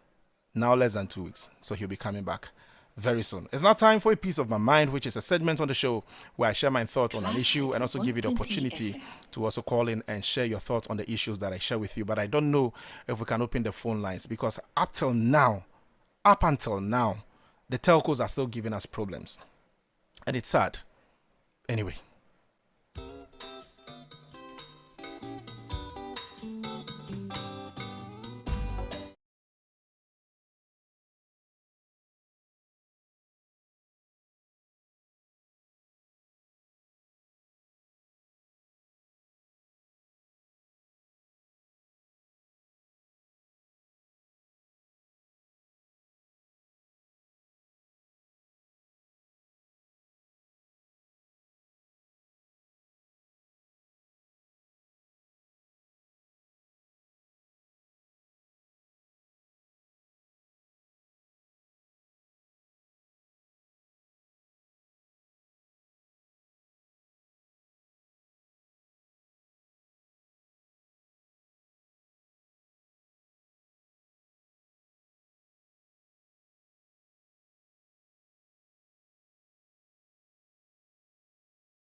Same. So whatever I do on this show, you should definitely know that this is my opinion. You also have your opinion. You can differ from what I say and what I view. Definitely, we can't have the same opinion. But I'm just going to talk about pretty much something that bothers or that affects you and I. It's about where you and I buy our food from, the kind of foods we eat when we visit the restaurants, when we go to the eateries, the water we buy from town and what have you. It's very much important, even as we're talking about the need to safeguard our health. Now, let me read this story which broke out sometime yesterday, or I think like some 3 days ago. The Food and Drugs Authority has been on a mission to ensure that restaurants, food vendors, and what have you are applying themselves strictly to the rules, if you like, as regards the operation of their facilities. The story here on the graphic.com says that the Food and Drugs Authority has shut down 44 food manufacturing facilities comprising sachet water producers and cold stores as part of a nationwide enforcement exercise to ensure compliance with food safety regulations. The latest inspections in the Ga East and Ga West municipalities led to the closure of several unlicensed facilities operating under unhygienic conditions. Some operators were also found to be producing food products without the required regulatory approval. Speaking to the media after the exercise on Wednesday, July 22, the FDA's head of communications, Mrs. Rhoda Irabna-Apia, said the authority remains committed to protecting public health by ensuring that only licensed and compliant food businesses operate in the country. Only licensed and compliant food businesses operate in the country, underlined. Several facilities have been closed down, she said. The FDA has also shut down, I don't know if it's vegan or virgin, because it has an E. So vegan natural mineral water, a sachet water manufacturing facility at Ashoman in the Ga East municipality for operating without the required license. Mrs. Apia noted that the ongoing enforcement activities continue to expose the alarming conditions under which some facilities operate in Ghana. She described the unhygienic and unsafe environment and practices as posing serious health risks to unsuspecting consumers. Yesterday, my wife showed me videos of some of these water or sachet water producing companies which have been closed down by the FDA and where they source water from. My God, I was sad and I feared for myself. And I told my wife that this vegan natural mineral water, I've taken some before. I've consumed it. I know it. I see it on the market. And if you go online, maybe if social media can show some of the videos online, if you go online and you find some of these places, the facilities that have been closed down and where they source water from some abandoned stream somewhere, from some, should I call them wells, which have been left many years. And you know that green stuff that appears when your area is dirty. What's the name? Is it Spirogyra or something like that? That green stuff. With all of those stuff on it, on the surface of the water. And that is where they source water from. That is where some of these water producing companies source water from. And they subject it to whichever treatment, and then they bag it. And even when you look at the environment in which they produce these products, or these sachet water, and it comes back onto the market, and you and I would spend 50 pesos of our money to buy sickness into our system. How wicked can we be as a people? No, the wickedness transcends, it cuts across every facet of our life.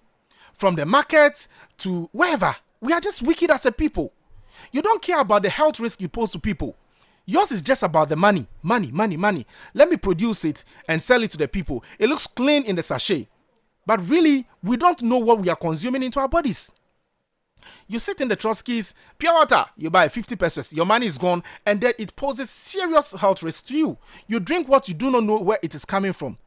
Until the FDA did this exercise, a lot of these facilities were just operating anyhow. They were just operating anyhow.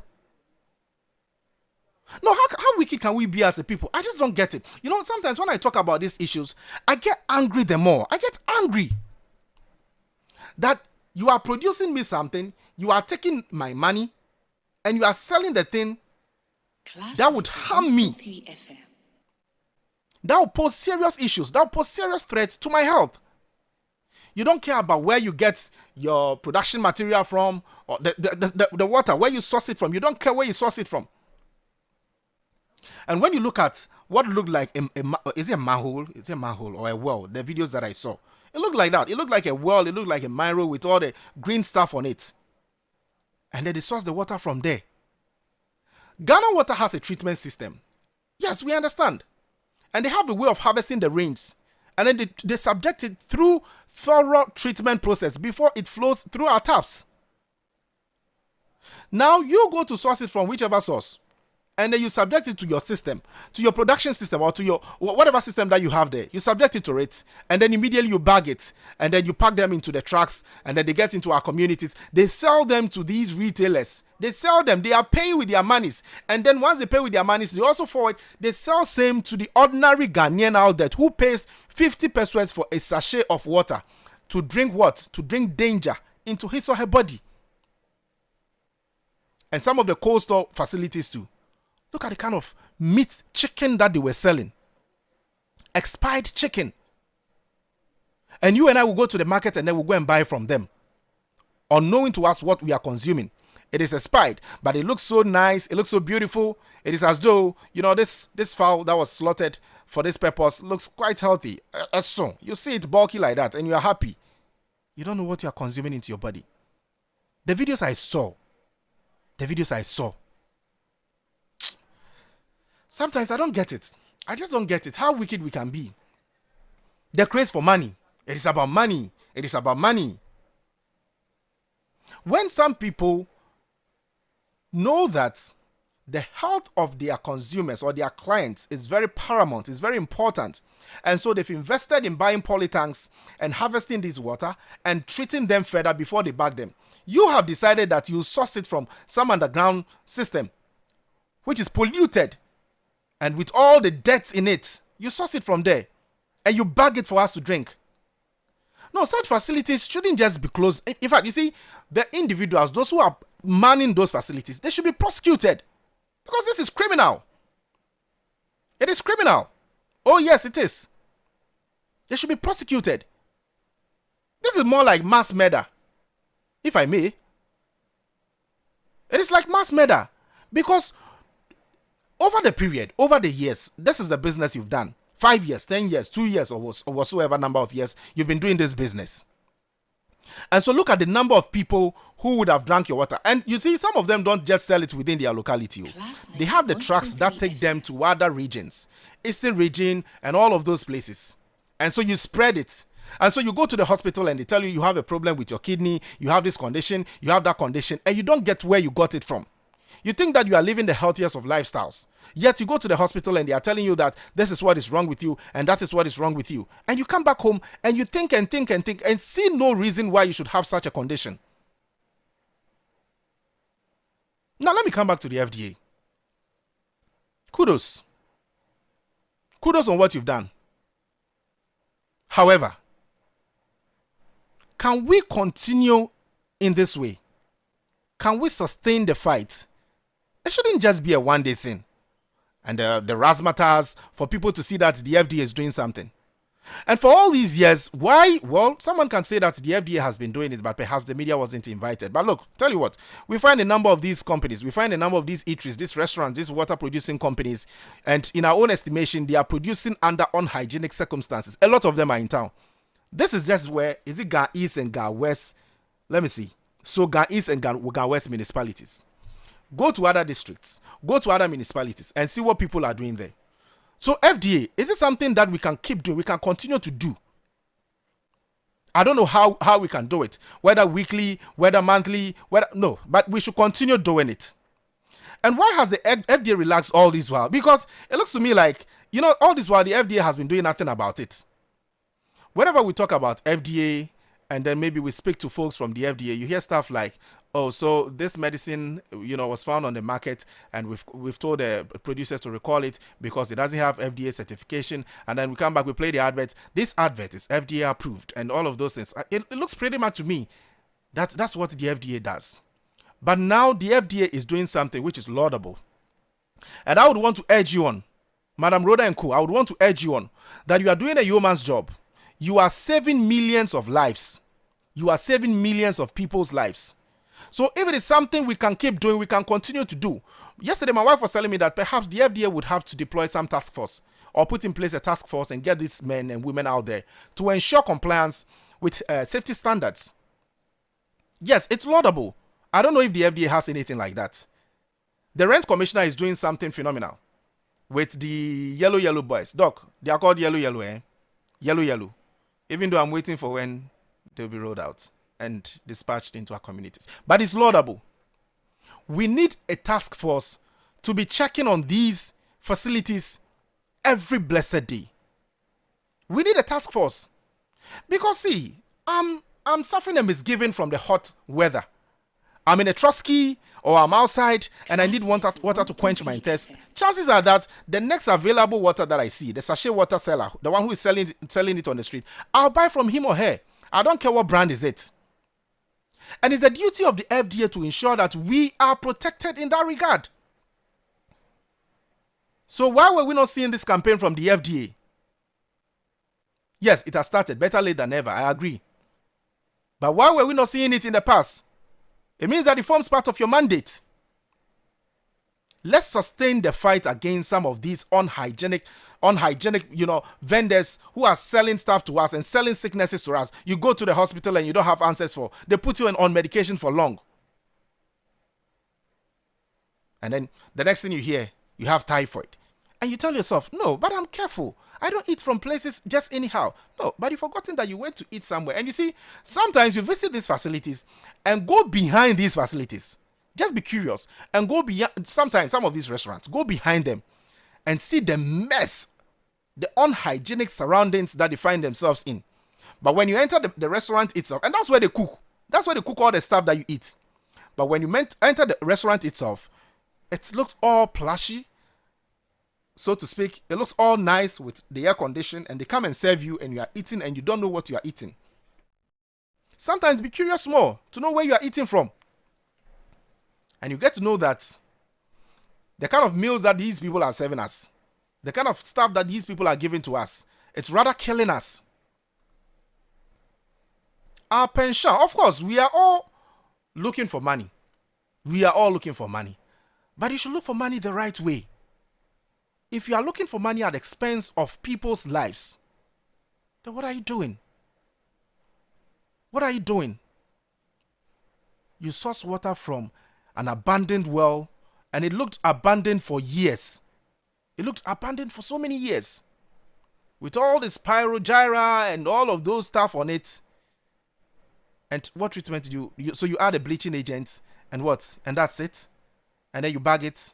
And you even look at where they are producing this water from, where they even bag them. So unhygienic. So unhygienic. And then you bag it, and then you give it to this truck, folks.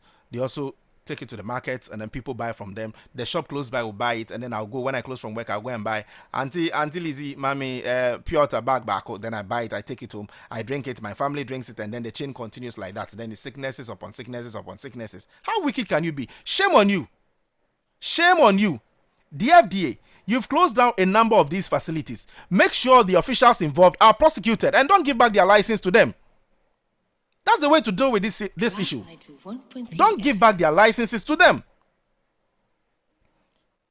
Because you give back their licenses to them and they go back to do the same thing. And especially if we don't sustain the fight against some of these unhygienic practices, unhygienic eateries, unhygienic restaurants.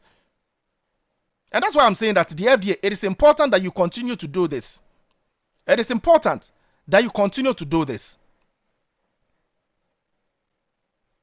Even as I'm lauding you, even as I'm applauding you, I am saying to you that don't relax. Don't go back. Don't just do it for the screens and go back and do nothing. And then we still come back to the same issue. And then our health. See, Galamsey is already giving us enough of health concerns. Galamsey, we are not done with it. We are not done with Galamsey. And I want to believe that some of the water that, these sachet water producers even, produce, sometimes they source from some of these Galamsey water bodies, Galamsey polluted bodies. Sometimes they source them from there. Now we are having babies born with defects and what have you. You give birth to them, they grow up and they find that they don't have a certain finger, they don't have hand, they don't have legs. No, government, there's a way government needs to intervene in these things to save the people. Because look, if the people die, who are you going to govern? If the people die, there's no one you're going to govern. The people are gone. And there's no one to govern. Why do we allow these things to happen in our country? Why are regulatory bodies sleeping? Why are regulatory bodies sleeping? I ask this day, why are they sleeping? Why are the various MMDCs sleeping on their jobs? Why are they? If they were not, we will not have people build on waterways anyhow. And then when the floods come, then we are seen on screens saying that this building shouldn't have been built here. I will pull it down and I will do this. The regulatory bodies in this country are sleeping. They are sleeping too much. They need to wake up. They need to wake up. Mr. President, you need to turn attention to some of these regulatory bodies and really look into their activities, review them over the period, get to know whether or not they are delivering. And talking about deliverables, it is important that we measure these organizations in terms of what they've been able to achieve over the period in time.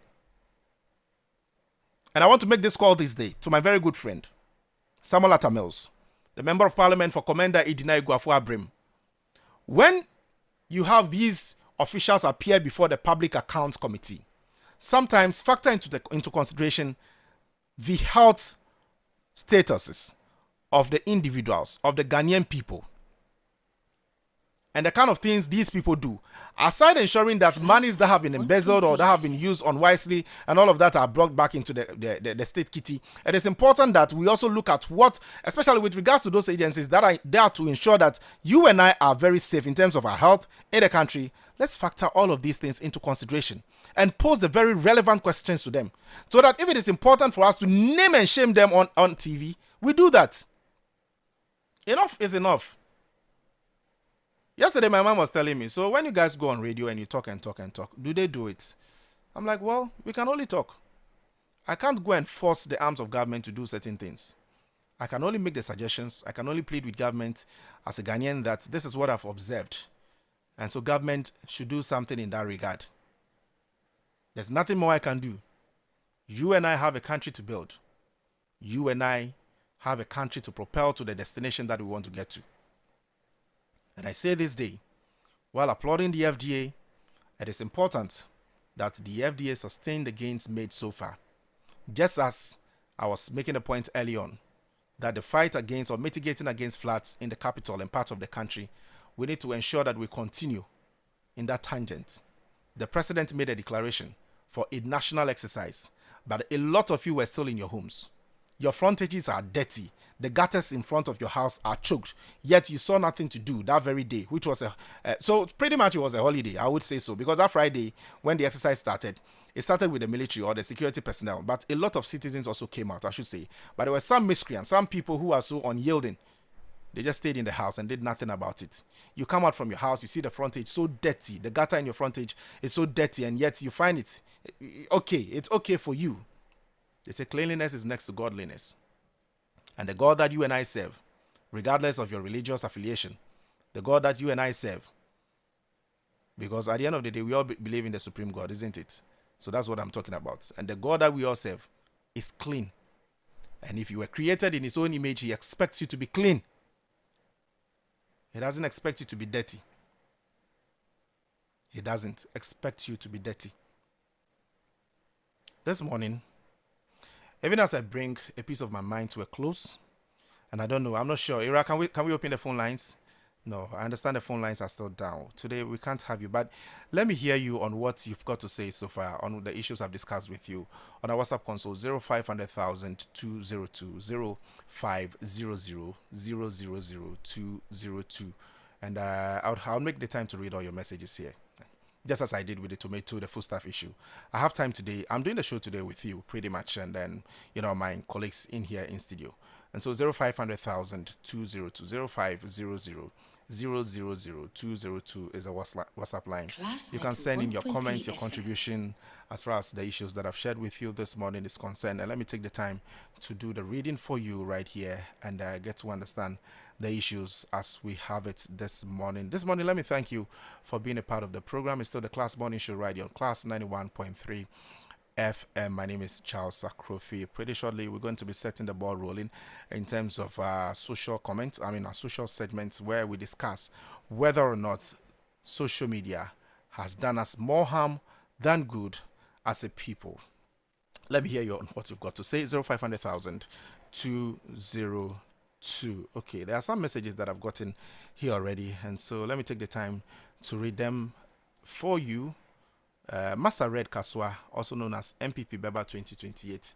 You say Ghanaians, especially the youth, are very worried after they heard yesterday 2027 hopeless mid-year budgets by the NDC and John Mahama. However, all is not lost. They should exercise patience. MPP would restore their hope and destiny coming 2028 for more jobs and education. Long live MPP. Long live Dr. Mahmoud Baumia, the incoming women's organizer and Central Regional Treasurer, Honorable Hawa Kumsin and Honorable Mustafa Mohammed, aka Honorable Aya, respectively. Must have read with that message. Okay. I'm particular about hearing what you've got to say on the issues that I shared with you with regards to these eateries, water producing or sachet water producing companies and their closure by the FDA and what have you. I would really want to hear you on that one. So 0500,000 202 0500 202 is a WhatsApp line. This message says that the FDA should also add shops that display food and drinks in the sun before selling them. I agree. Davisena, I agree 100%. You said the FDA should also add shops that display food and drinks in the sun before selling them. They add to the harm being caused to us Ghanaians. And even the water in itself, the sachet water that is sold on the sun, I understand is not good. One of these days, we'll have Professor Victor Wuto. Maybe next week, I'll bring him back to talk about some of these things, the harmful effects it's given us as a people. So I agree 100% with you, Davisena, that the FDA should add it. Those foods and drinks that are sold on the sun before they sell to us. You should take an interest in that. Okay, Mr. King, inside Dansuman, you say, okay, there's a Ponzi scheme called. Doc, this is for you. Doc, so there's one for you. Did you capture, or was Trident GH captured? Okay, someone says that it is also there. Trident, those schemes. So maybe call Mensa Thompson and James Aveji Kluche. bring it to their notice. Let's find out if they are real or they are legit or not. Okay. Good morning. On the media budget, knowing MPP from their grandfathers. Okay, I think I did this message. You brought it back. I did this message early on. Okay, so the Class Morning Show right here on Class 91.3 FM. Let me go for a commercial break. When I come back, I'm still interested in hearing from you on what you've got to say on all the things that I've spoken about so far right here on this program. Also, let me hear you on whether or not you think social media has done us more harm than good as a people, because it's the era of social media. Years ago, when I was growing up, there was nothing like social media. There was nothing like camera phone. All we knew was what we call yam phones. Even before then, there was nothing like yam phone.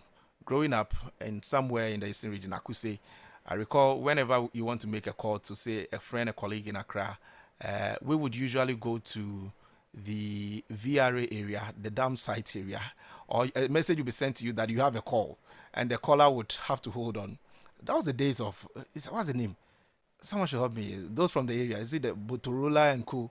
And then you have to trek many miles to the dam area to answer the call. So there was nothing like even yam phones in the first place. But now we've gotten past the era of yam phones, and where we are now, we are using the Androids, the iOSs, and what have you. Their cameras are sophisticated. They even shoot in high, quality when you compare to some of those cameras that are used for high quality projects. This is the era where we find ourselves. So we post a lot on social media. We do a lot of stuff on social media.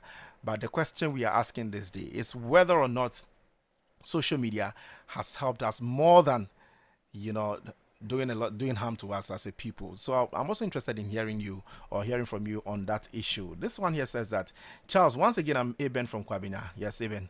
Ghanaians are very wicked in nature, so we shouldn't ourselves. Okay. We shouldn't compare ourselves, or we shouldn't, I don't get that, ourselves of godly, we shouldn't say of ourselves as a godly nation. I suppose that's what you mean. If no wickedness, or if not wickedness, why do these people, why are you trading with these people? The FDA should be up and doing, get more workers to do the rounds and fish out those wicked people. Exactly. They should get the people. They should get a task force in place and get to fish out these unscrupulous miscreants or scrupulous riffraffs in our society, as I call them. It is important that the FDA does that. 0500,000 202 is the WhatsApp console, as usual, that we're using this morning. You want to send in your feed now, and I'll read them all right here on this program for you.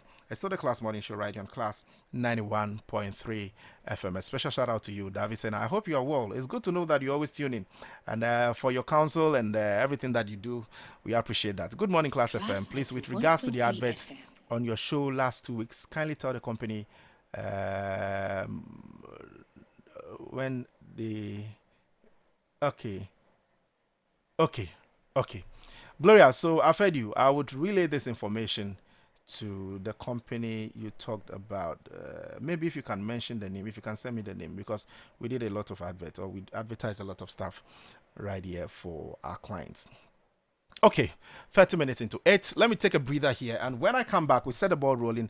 Dr. Desmond Kofi and Ami Aidu Jemfi and Elizabeth will come back here. We're talking about whether or not social media has done us more good than harm as a people. What do you think? 0500,000 202 is the WhatsApp line we're using this morning. This is Class 91.3 FM. Hello?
hepatitis B, and all there is to know about this should I call it, okay, so it's a sickness, isn't it? All that you need to know about hepatitis B.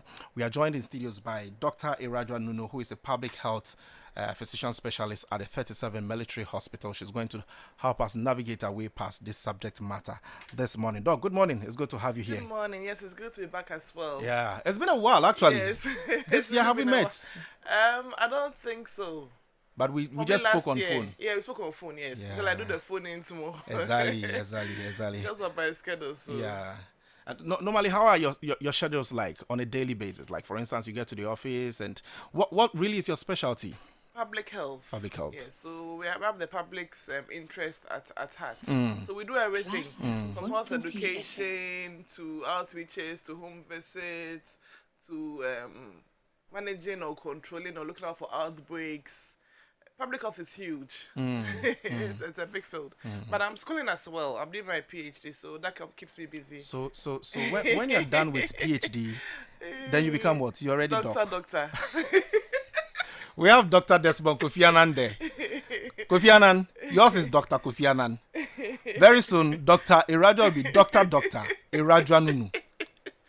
You see, these are the people who worked for the title, not the so-called men of God who say they are doctor, prophet something. Anyway, Doc, it's good to have you. Talking about public health, how much of a concern is it when we're having the discussion about hepatitis B in itself, to start with? Okay, so good morning once again to all the listeners out there.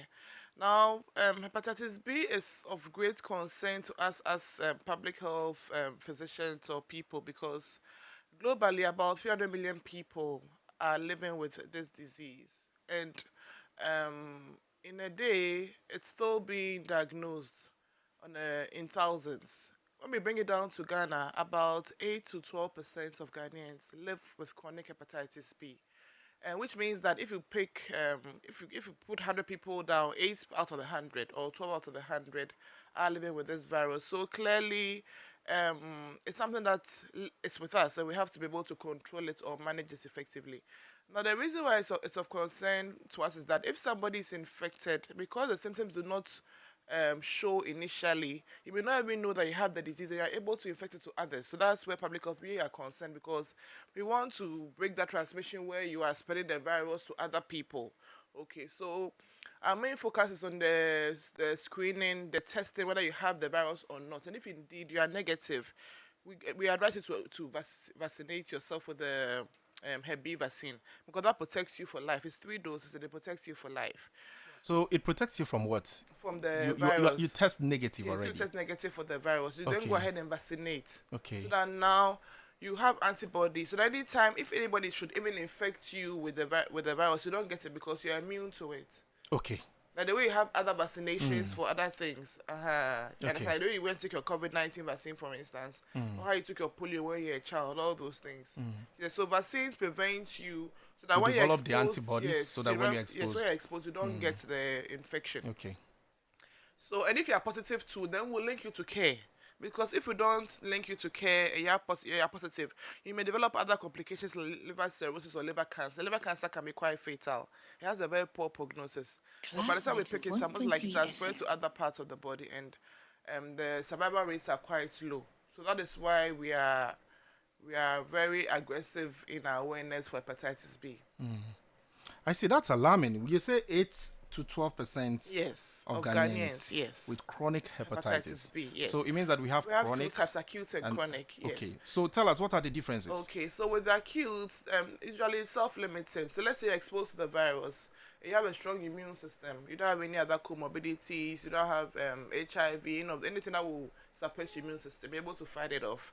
And then it's able to go away within 6 months. That's okay. I mean, you're still infectious within that stage in any case, but your so it can go away. Yes. I see. But if it's more than 6 months, then that's when it's the chronic type. Now, with the chronic type 2, we do what we call a Hep B profile and a viral load to know how infectious you are as a person, or how much of the virus is within you, and that depends on and that would help us with the treatment that we're going to give you. So let's say you are chronic and then you are non-infectious. you be on medications basically for life, like the way you have your BP medications that you take every day. So you be coming to the Hep B clinic that we run at 37 regularly and everything until it's time for you to go away. Now the challenge you have, most people they'll come and they'll start the treatment and they stop along the way. I mean, just because of non-compliance, maybe they're up and down, and I don't know why they really stop, but some will decide not to come again. Maybe they think they feel better or they are okay. And you realize that by the time you realize they ended up having the liver cancer and the other complications that I spoke about. So, we also advise that when you are diagnosed, whether acute or chronic, please, you still have to come and see us for the proper treatment and the guidelines. Yeah. So Hep B, unfortunately, when you have the chronic one, it doesn't go away. As compared to your sister, we have about 5 viruses with the hepatitis family. We have A, B, C, D, E. With C, it's clearly completely curable. When you take the medicine, it goes away. Okay, but with that's B, the Hep C. with the Hep C. And with the A and the E, it's by the mode of transmission is through eating contaminated food and drinking water. That's contaminated. That's the B and the C. That's the A and the E. A and the C. Yeah, no, the A and and the E. B. Okay. A and E. A and E. Yes, contaminated. So how food many and classes? There's A, B, C, D, E. A, B, C, D, E. That's like Yes, 5. there are 5. Okay. So A and E are contaminated food and water. Then B and C are through unprotected sexual intercourse with a partner who is infected. Also, those that share razor blades, toothbrushes with people. Like when you go for a tattoo or ear piercing, they use unsterilized material. Some people don't sterilize the equipment and all those things. You can get the infection. Or drug users that use because they inject themselves with heroin. They share the needles and the syringes and all that. That can also lead to it. Or probably a blood transfusion when the blood is not screened properly. But those are rare though, but they can happen sometimes. So those are the main causes of hepatitis B viral infection for the B and the C. So usually it's through these means, the blood fluids, the sexual intercourse, and all those things. I see. And then with the D, if you are Hep B, you are likely to have the Hep D. You see, so it's A, B, C, D, E. But the commonest ones that we see are the B and the C. And the B and C lead to liver cancer, so that is why we are more focused on that one. That's scary. You know why I say it's scary?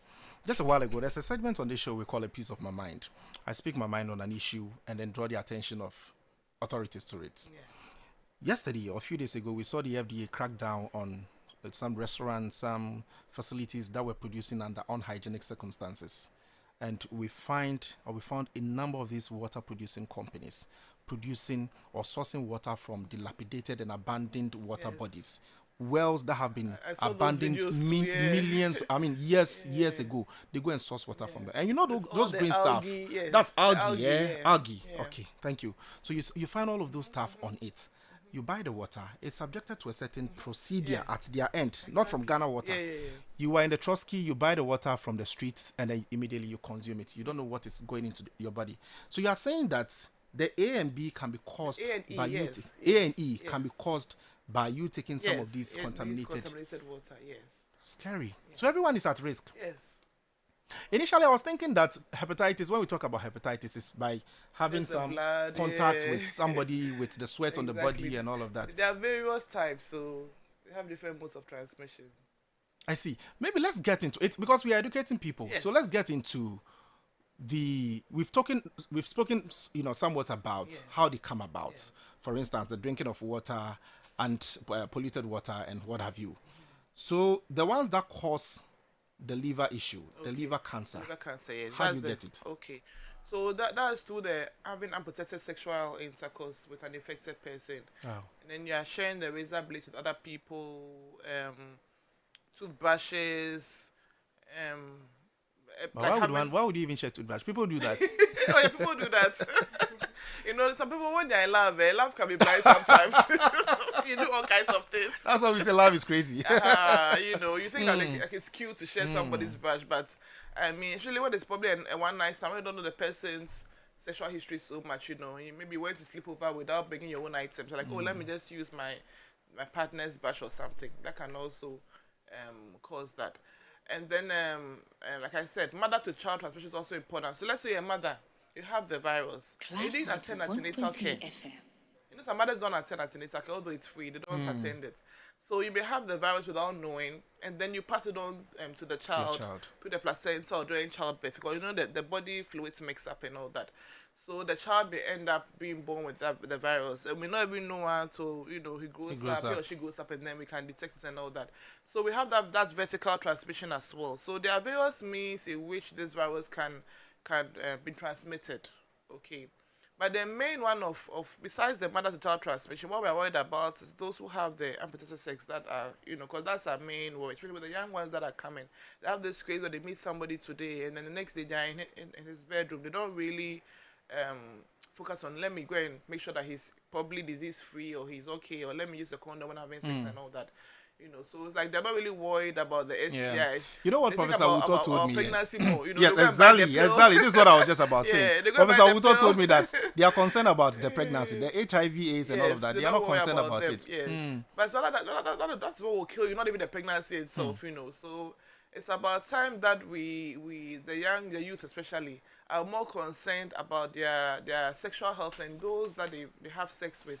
Which the person has a clear sexual history. At least run some lab tests and all that before you come in. Let me also introduce into the conversation Pelama Asante, who is a senior public health officer, registered public health nurse. Pel, good morning. It's good to have you on the show. Good morning, sir. I'm just trying to read what's on your shirt. Okay. World Hepatitis Day, 28th July. Oh, okay. So that's 28th July. Okay. Pel, so how important is this day, 28th July? Okay, thank you very much. So it's a day set up aside by WHO to create awareness on hepatitis B or in all the hepatitis illnesses, or infections. So the Ghana Armed Forces Health Services is also organizing free screening for hepatitis B and C on the 28th of July at the Garrison Methodist Presby Church, Bema Camp. So we are here this morning to invite everybody, the general public. We have opened our doors. Everyone is invited to this program. Come and get yourself educated and also get yourself screened for hepatitis B and C. How do you convince someone listening to us that it is important you come? Because you know what?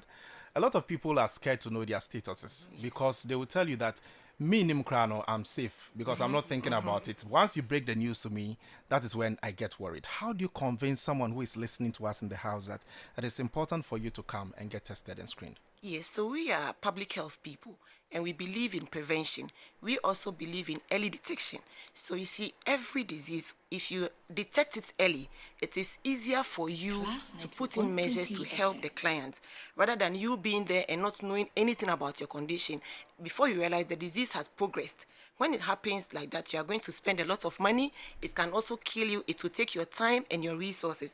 But if you get screened and you know your status, it is better that way. Once you know, we are able to help you and you also help yourself because now you know what you are having, and then we are able to put in measures, to help you curb or fight the disease. So it is better you get to know, whether you know or you don't know, if it is there, it is still there and it will progress. So if you don't know and it is there, the disease is with you. Yes, and it is progressing.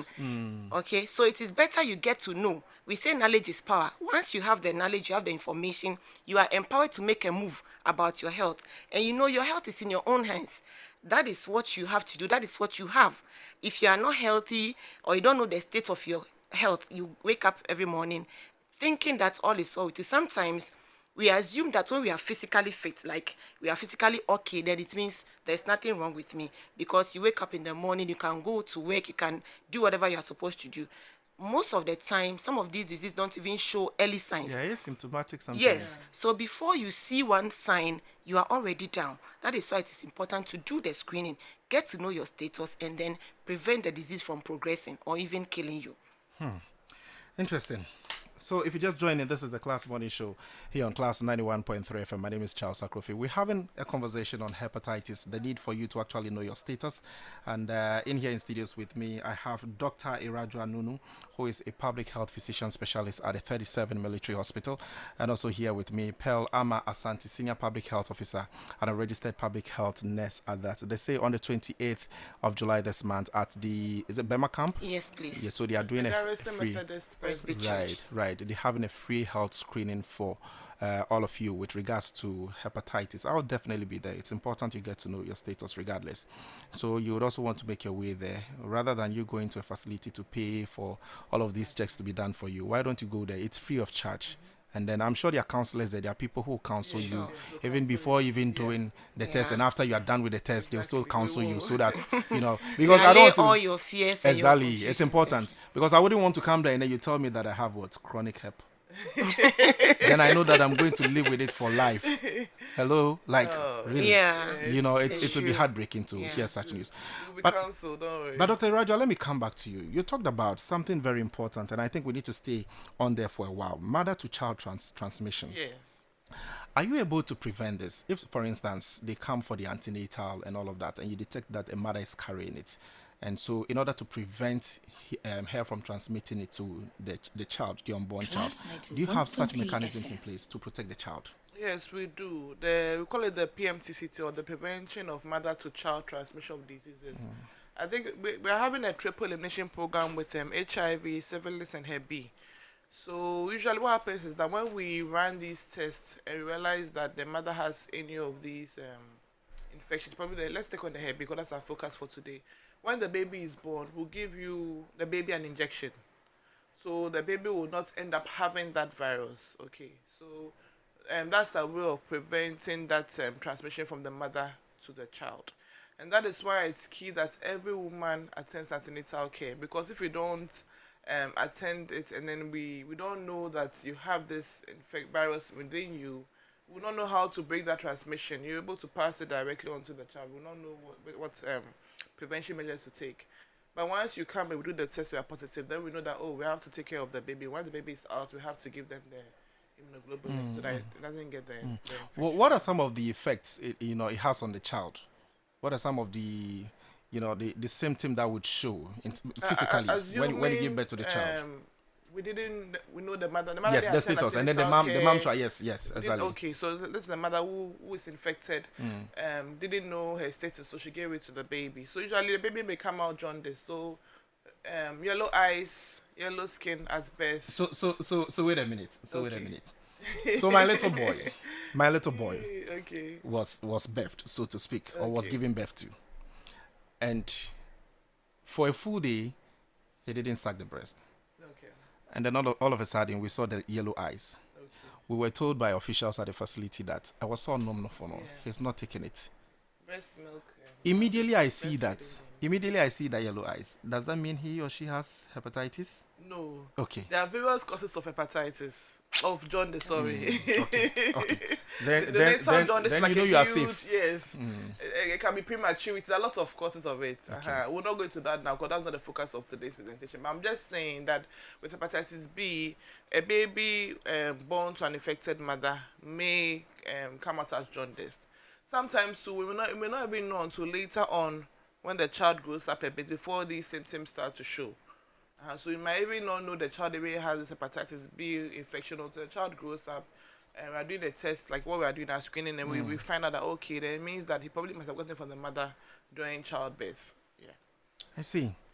Let me come back to you, Pearl. And so we sit in Trotsky's. Trotsky's are very much a part of us. Me, I use Trotsky all the time. My wife says that you don't have to say you use Trotsky. I use Trotsky. I use Trotsky. And so you use a Trotsky. We sit by people in cars. Sometimes you find these, folks who are coming back from doing some activities, some strenuous activity. They are sweating all over. They are in their vehicles, and you sit by them. Look at me. I'm in there's a short sleeve. Yeah. So when I sit in Trotsky, sometimes you need to see me. I try not. You don't want anybody exactly. to touch you. But how can I do that till I get to my destination in Tema? I mean, you find yourself in an uncomfortable situation, and then at a point in time you forget your body's, come into contact and what have you. What would you say to the public in terms of we ensuring that we break the cycle of transmission in that regard, so that if you know your status and you are say boarding the Trotsky, what are the measures you need to put in place to ensure that you don't transmit it to the next available person who is sitting by you in the Trotsky? Okay, thank you. So for the Hep B, we don't get it through casual contact like touching somebody in the trustee or anything. So you can take those measures to prevent other infections. So that's why we encourage that people should have our packet size hand sanitizers with us. Okay, so that when you touch people, you touch surfaces, you can always sanitize your hands to prevent any organism that you have touched without you seeing.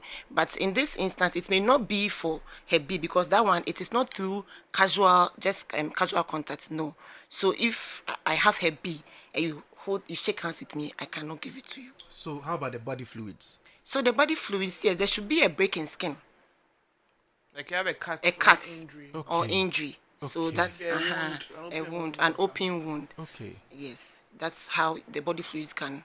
Oh, this is a Get good into piece the- of education. Yes, please. In fact, for myself, I've been educated. Yes. And I'm sure there are a lot of people who, Yes, please. had similar perceptions. Yes. Yeah, So we have to clear that so that we don't stigmatize people. Because if you don't do that, you just, oh no, you have a B, don't touch me. We can assist them, because we are also trying to prevent stigma and discrimination.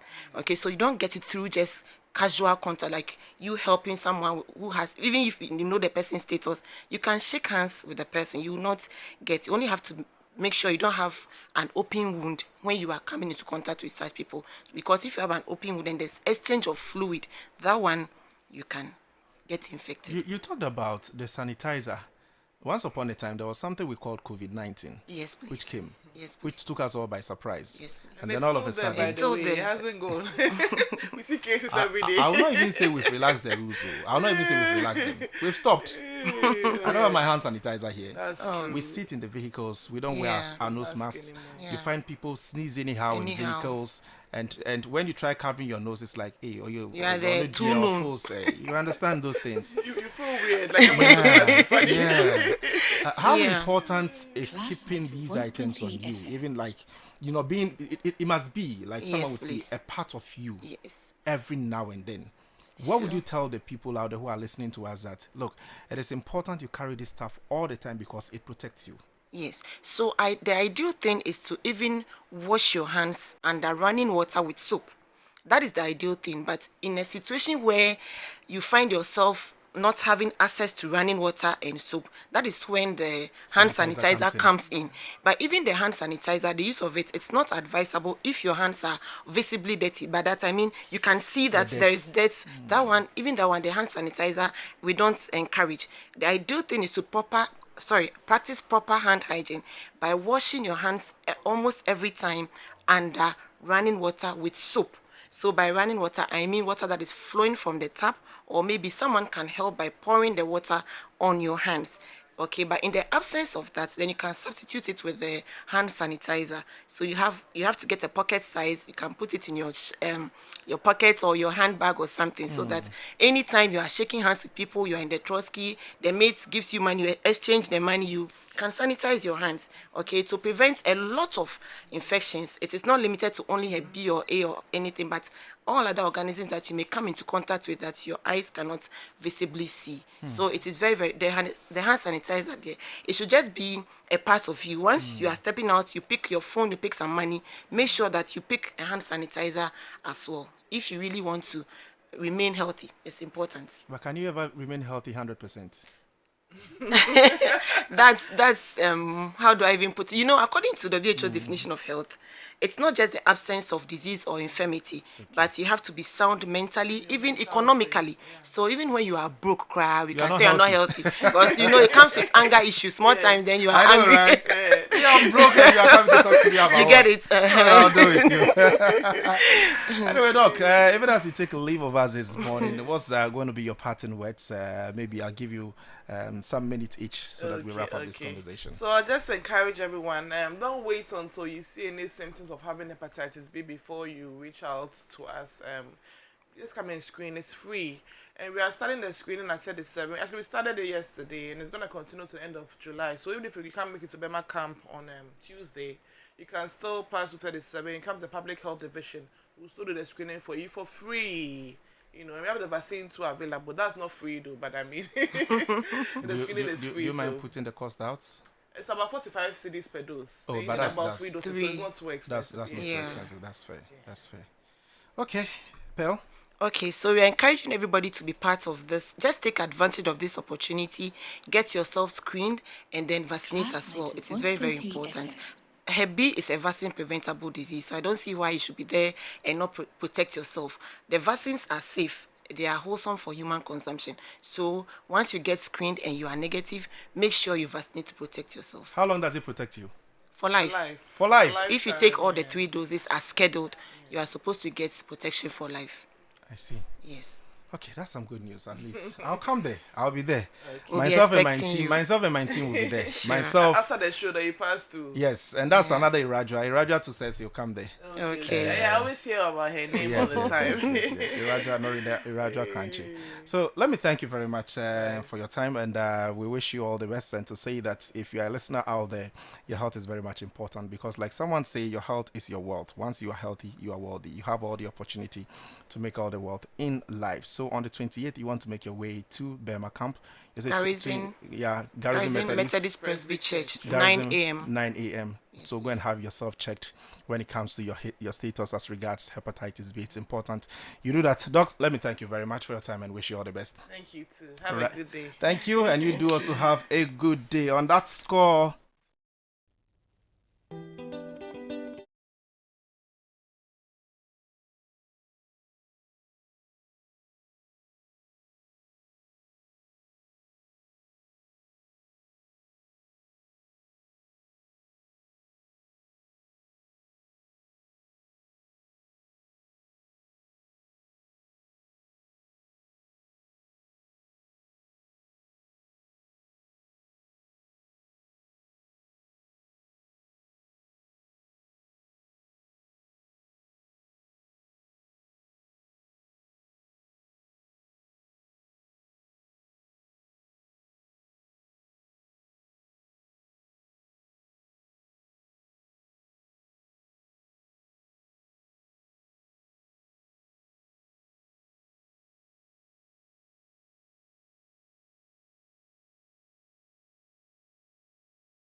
side of social media.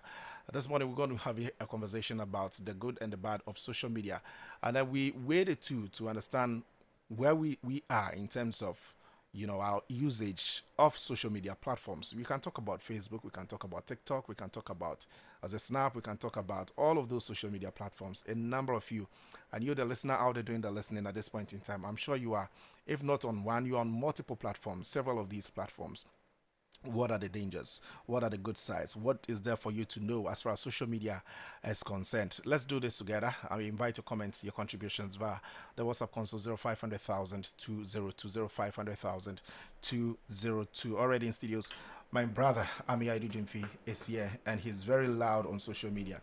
Just months ago, he started something on social media. It was more like, was it a podcast? I've been monitoring from afar. You think about that?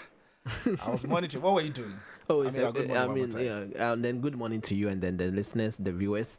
Well, it's just a podcast.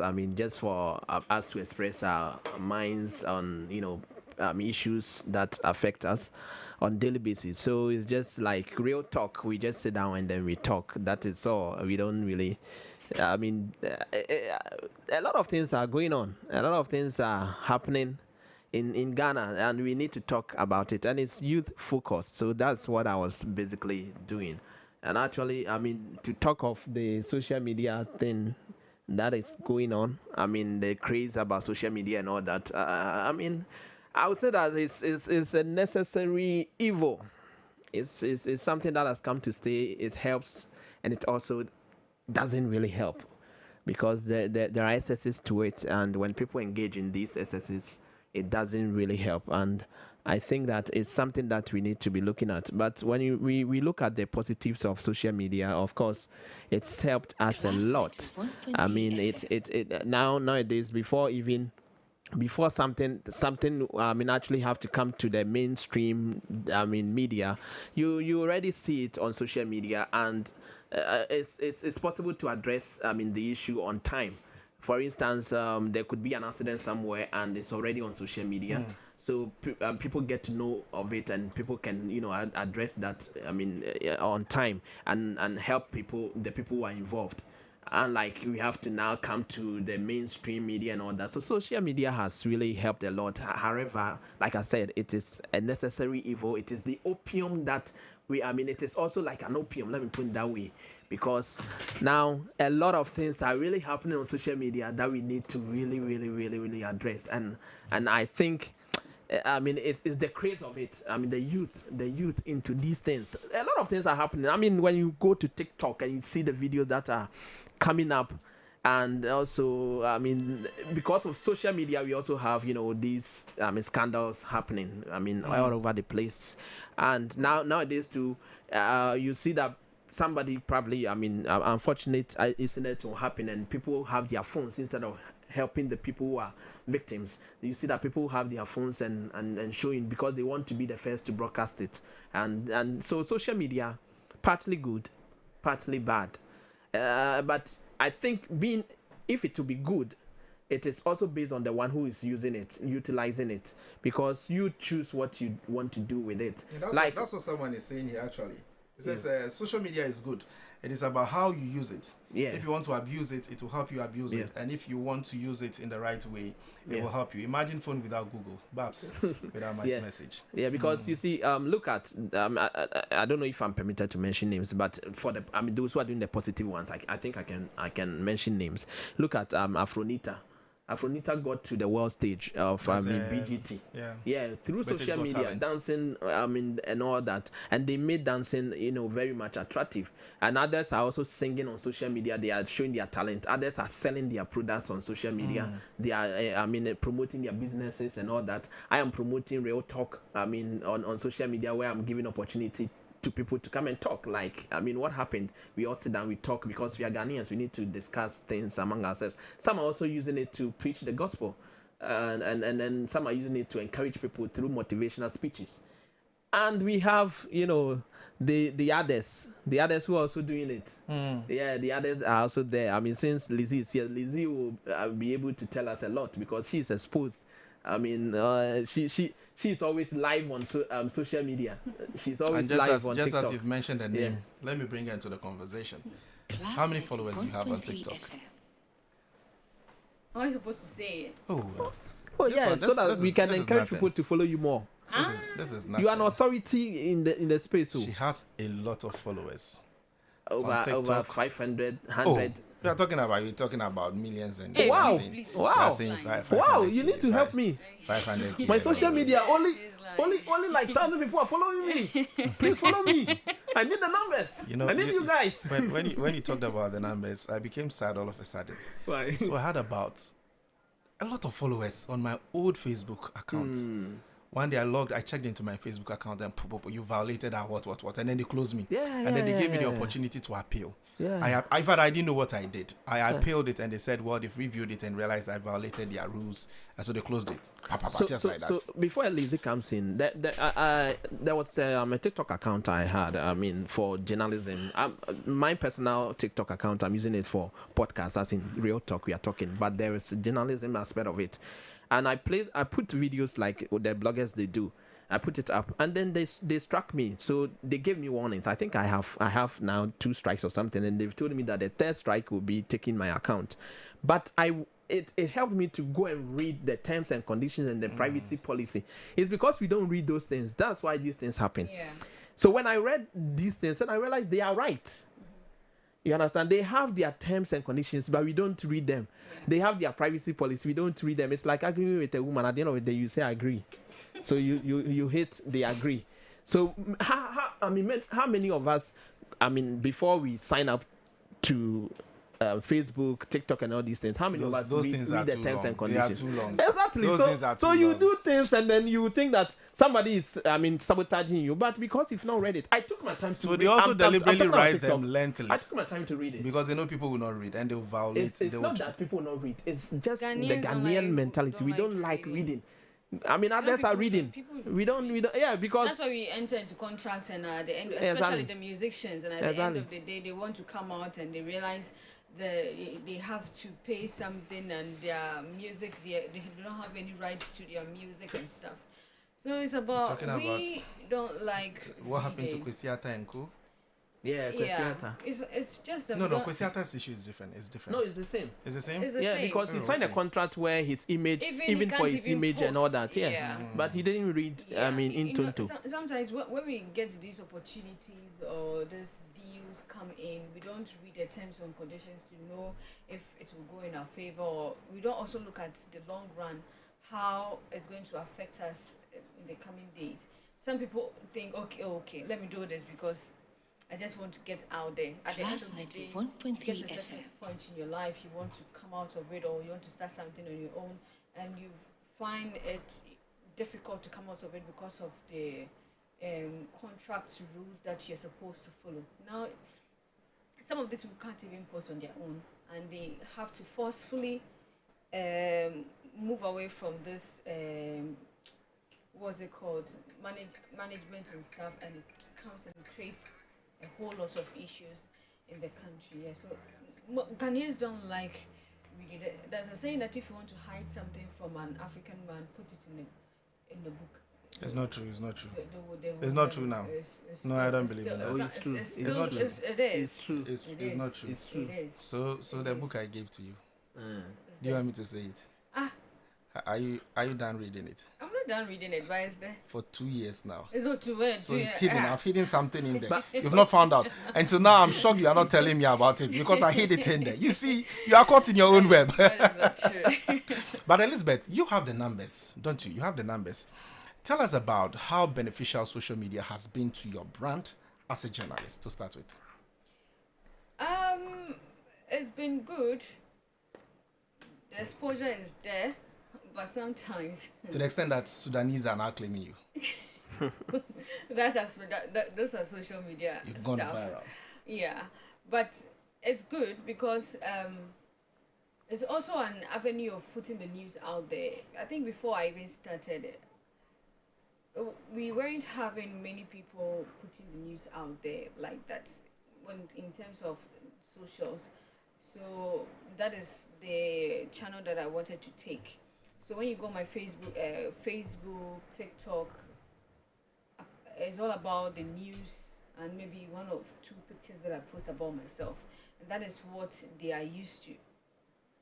And so it's been good for me, as because from there I've gotten some deals to do voiceovers and stuff. Yeah, so yeah, for me so far it's been good. So it tells you something. It tells you one thing, that now social media has become an avenue where people are able to get contracts and stuff like that. Yeah. Employment and all of that.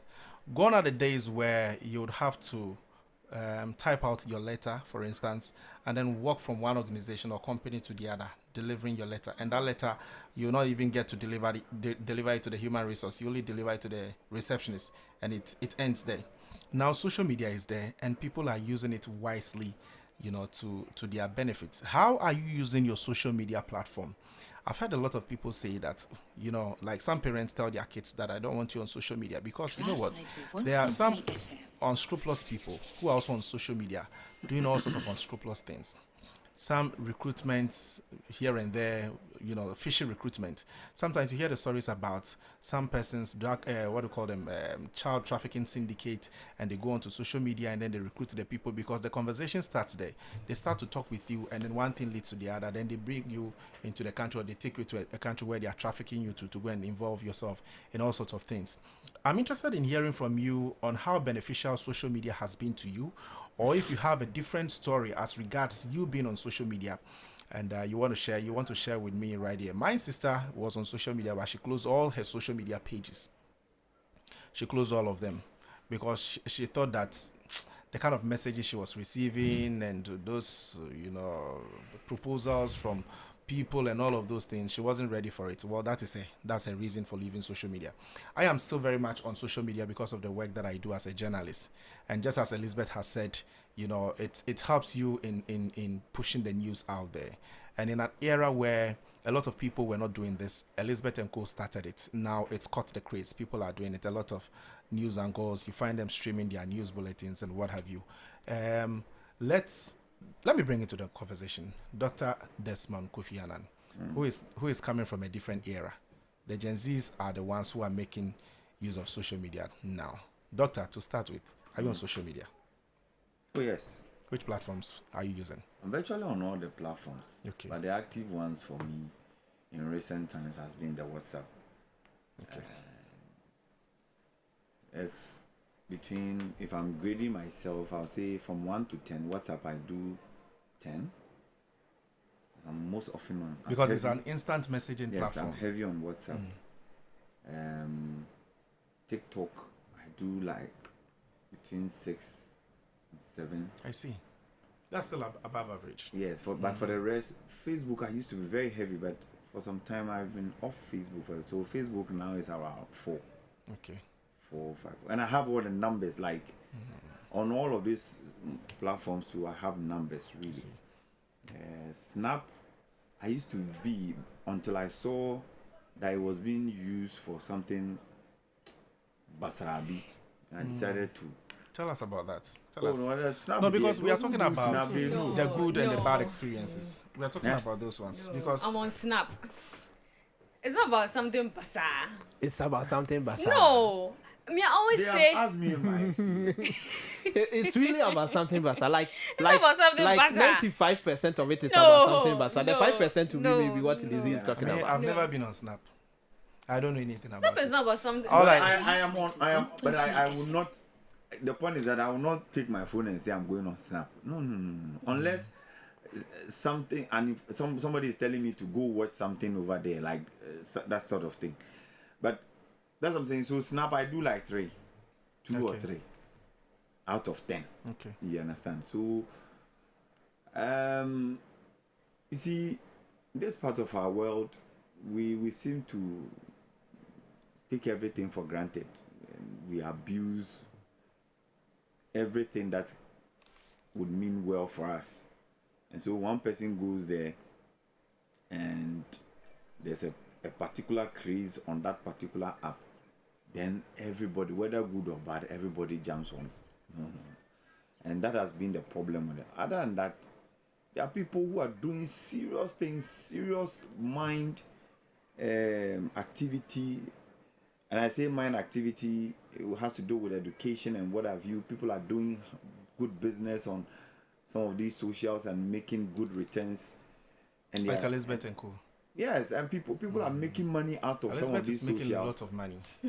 Oh yeah, sure. No, she is. I'm not sure. Thank you. I'm not sure she earns anything from the social. She does. On the for fun. So Doc, let me tell you. I dare you to ask her to give you her phone. Check her no, TikTok. this is my phone. Her TikTok account. I know. Lizzie is my lady. Some of us have been monitoring those digital currencies, those digital coins, and all of those stuff. You know, those things translate into real money. Yes, I know, but I'm saying that. That's what I'm saying. That those who want to commercialize it, I'm not sure Lizzie has done so. I have numbers, but I have not even thought of commercialization of my page or any other. No. You know, so there's a good side, and the good side is that people are making economic benefits, are having economic benefits out of some of these things. People are building quality relationships out of these things, which in the future, for them in the future, would blow into something else to help whatever career path they want to. People are doing all sorts of good things with the social media, but typical of the black man. Some too are using it for other things that are way.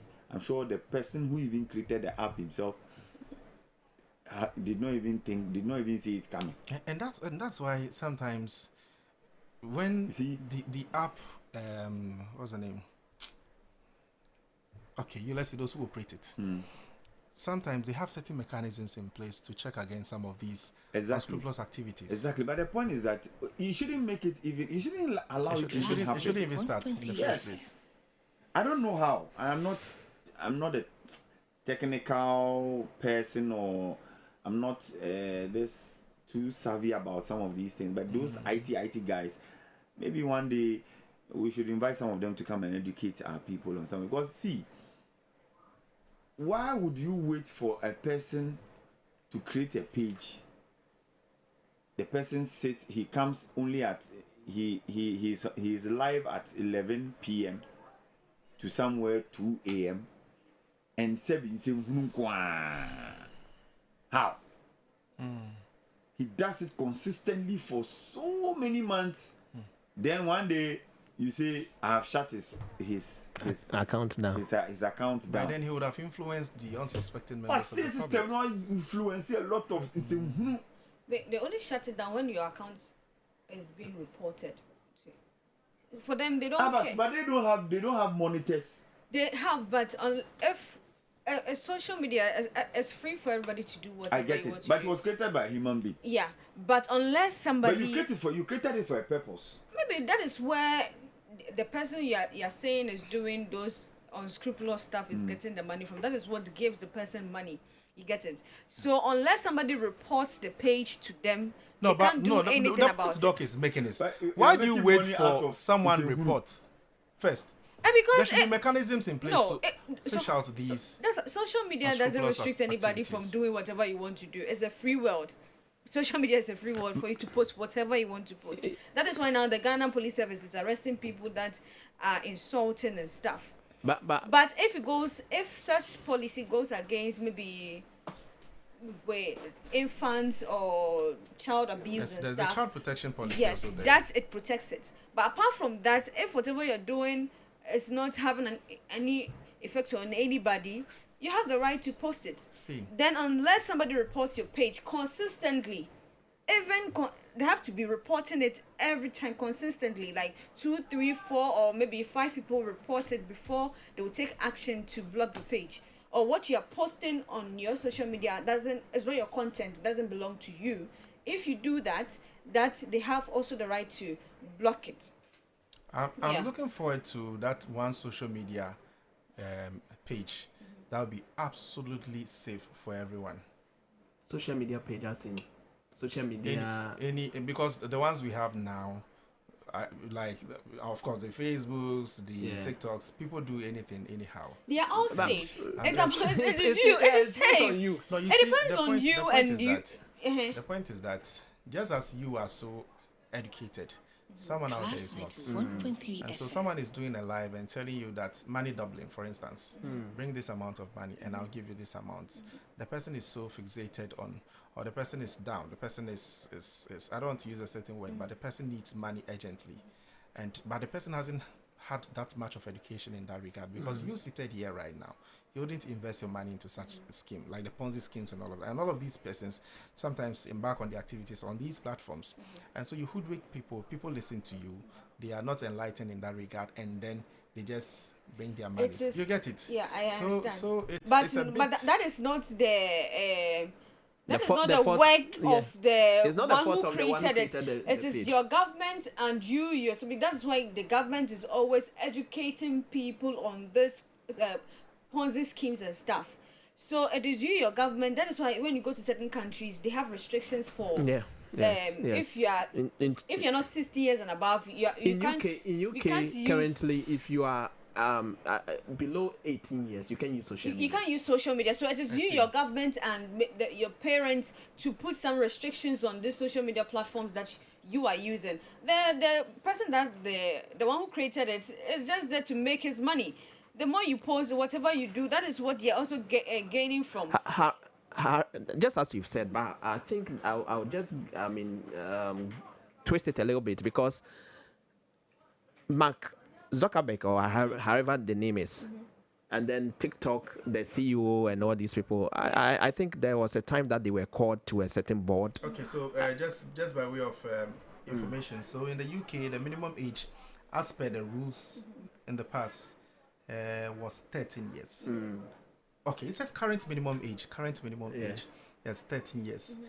Upcoming ban. So under 16s will be legally blocked from major user to user platforms like TikTok, Instagram, Snapchat. That's blah, the blah, law blah. that they have enacted. So Okay. if you are below 18 years, you can't use social media in the UK. see. Yeah, and Can we do that here though? we can if we want to, but I think Sam just said something in that direction when he was talking about going to ban the people, using Ghana card to log into porn sites and all these things. It was in that direction, but I think people did not get issue. the drift. Yeah, people did And not that's get why the drift. now No, the you Ghana know- police services arresting people who are putting out misinformation. So that is a way of. But I was government saying helping. that I think I also go Charles's way a little bit, because even though you have created a page, in as much as you have created a page and you have your terms and conditions and your privacy policy, you're also bound by certain laws of the country.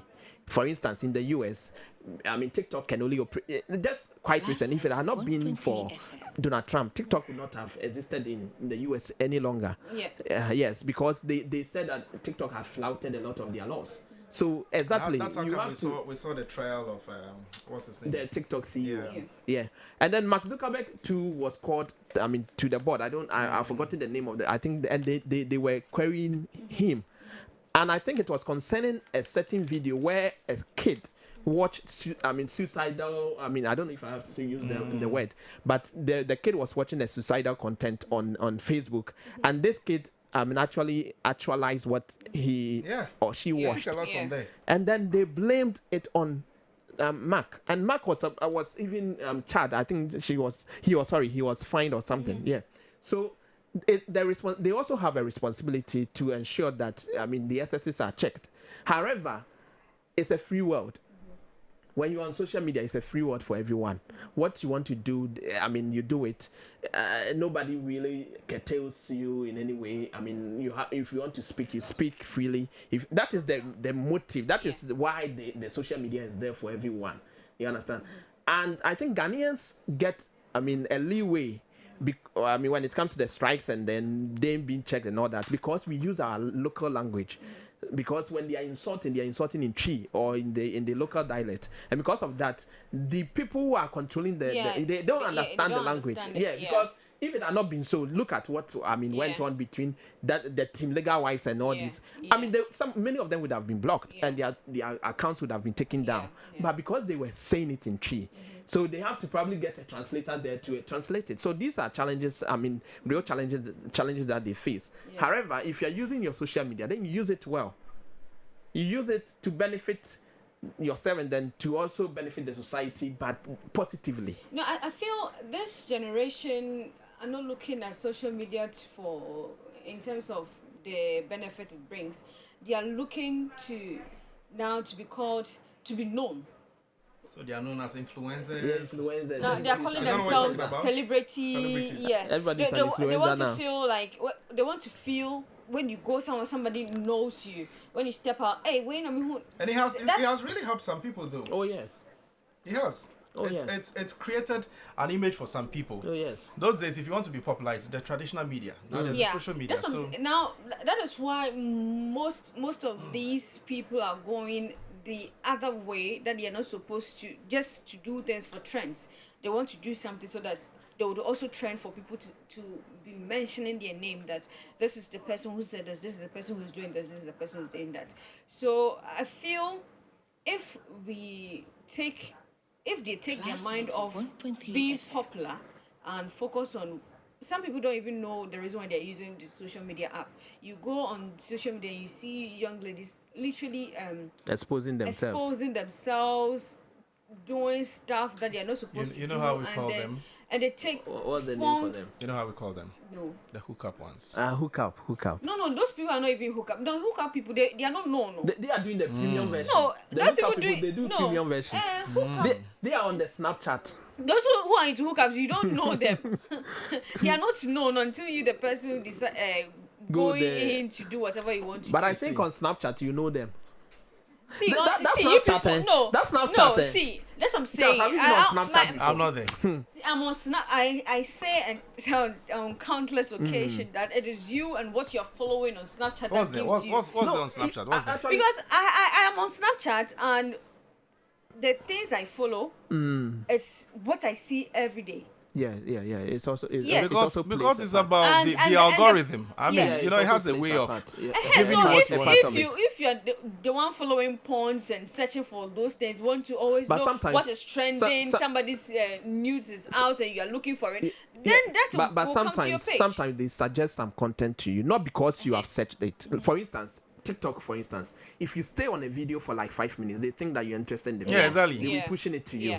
But sometimes, guys, men are moved by sight. So sometimes you see this lady, very beautiful, well built and all that, on TikTok or maybe on Snapchat. You are just watching maybe the way the lady is dancing, but you don't know the lady is a hookup. And then they will be suggesting her content to you. Then later on you get to find out but this lady is into hookup and all these things. So why is that the fault of Snapchat? That is not the fault of any social media it's app. also the fault of Snapchat because these people are there. So why did you watch that video they for create long? the content. So you are interested. That is why you stayed like 10 minutes or 5 minutes watching that thing. Recently. So when they suggested the other ones, didn't you watch? Recently, you did. We had the moment you continue watching it, that is when they also start giving you those kind of on Snapchat, for instance, they have contents that are premium contents. You pay, you get into it, and then you I'm not on Snapchat anyways, but I've learned a bit about it because I went there the first day I went there, and then I just jumped out of it. I mean, I think I didn't see many things, but I think it was just so much of a bother to me to be on Snapchat. I mean, it's a whole world on its own. But I'm saying that they have premium versions and all these things. Just quite recently, I mean, there's this popular guy we all know. I don't want to mention the name.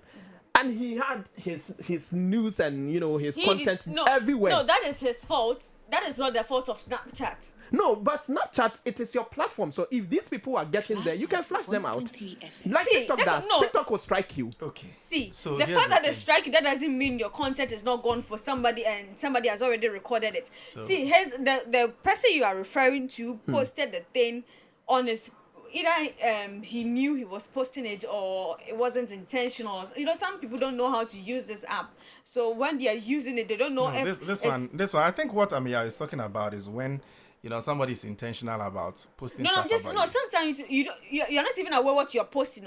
Some you'll be sending a message to somebody. Then the moment you realize it's sent to somebody else, you are not even aware of. So some of these things are not done intentionally. Let's put it that way. Okay. Because maybe he was sending the video to somebody or doing it wherever, and he didn't know it was shared. Okay, let me come in. So, Let me come and in. the moment Let me see, yes, and exactly. the mo- and Let the me come in moment here and and the ask this moment question. you post a video and it's 1 minute, somebody has already, even within the seconds that you've posted it, somebody has already watched it or even screenshotted or recorded whatever you posted. Lizzie, someone says, blazer idea so soon.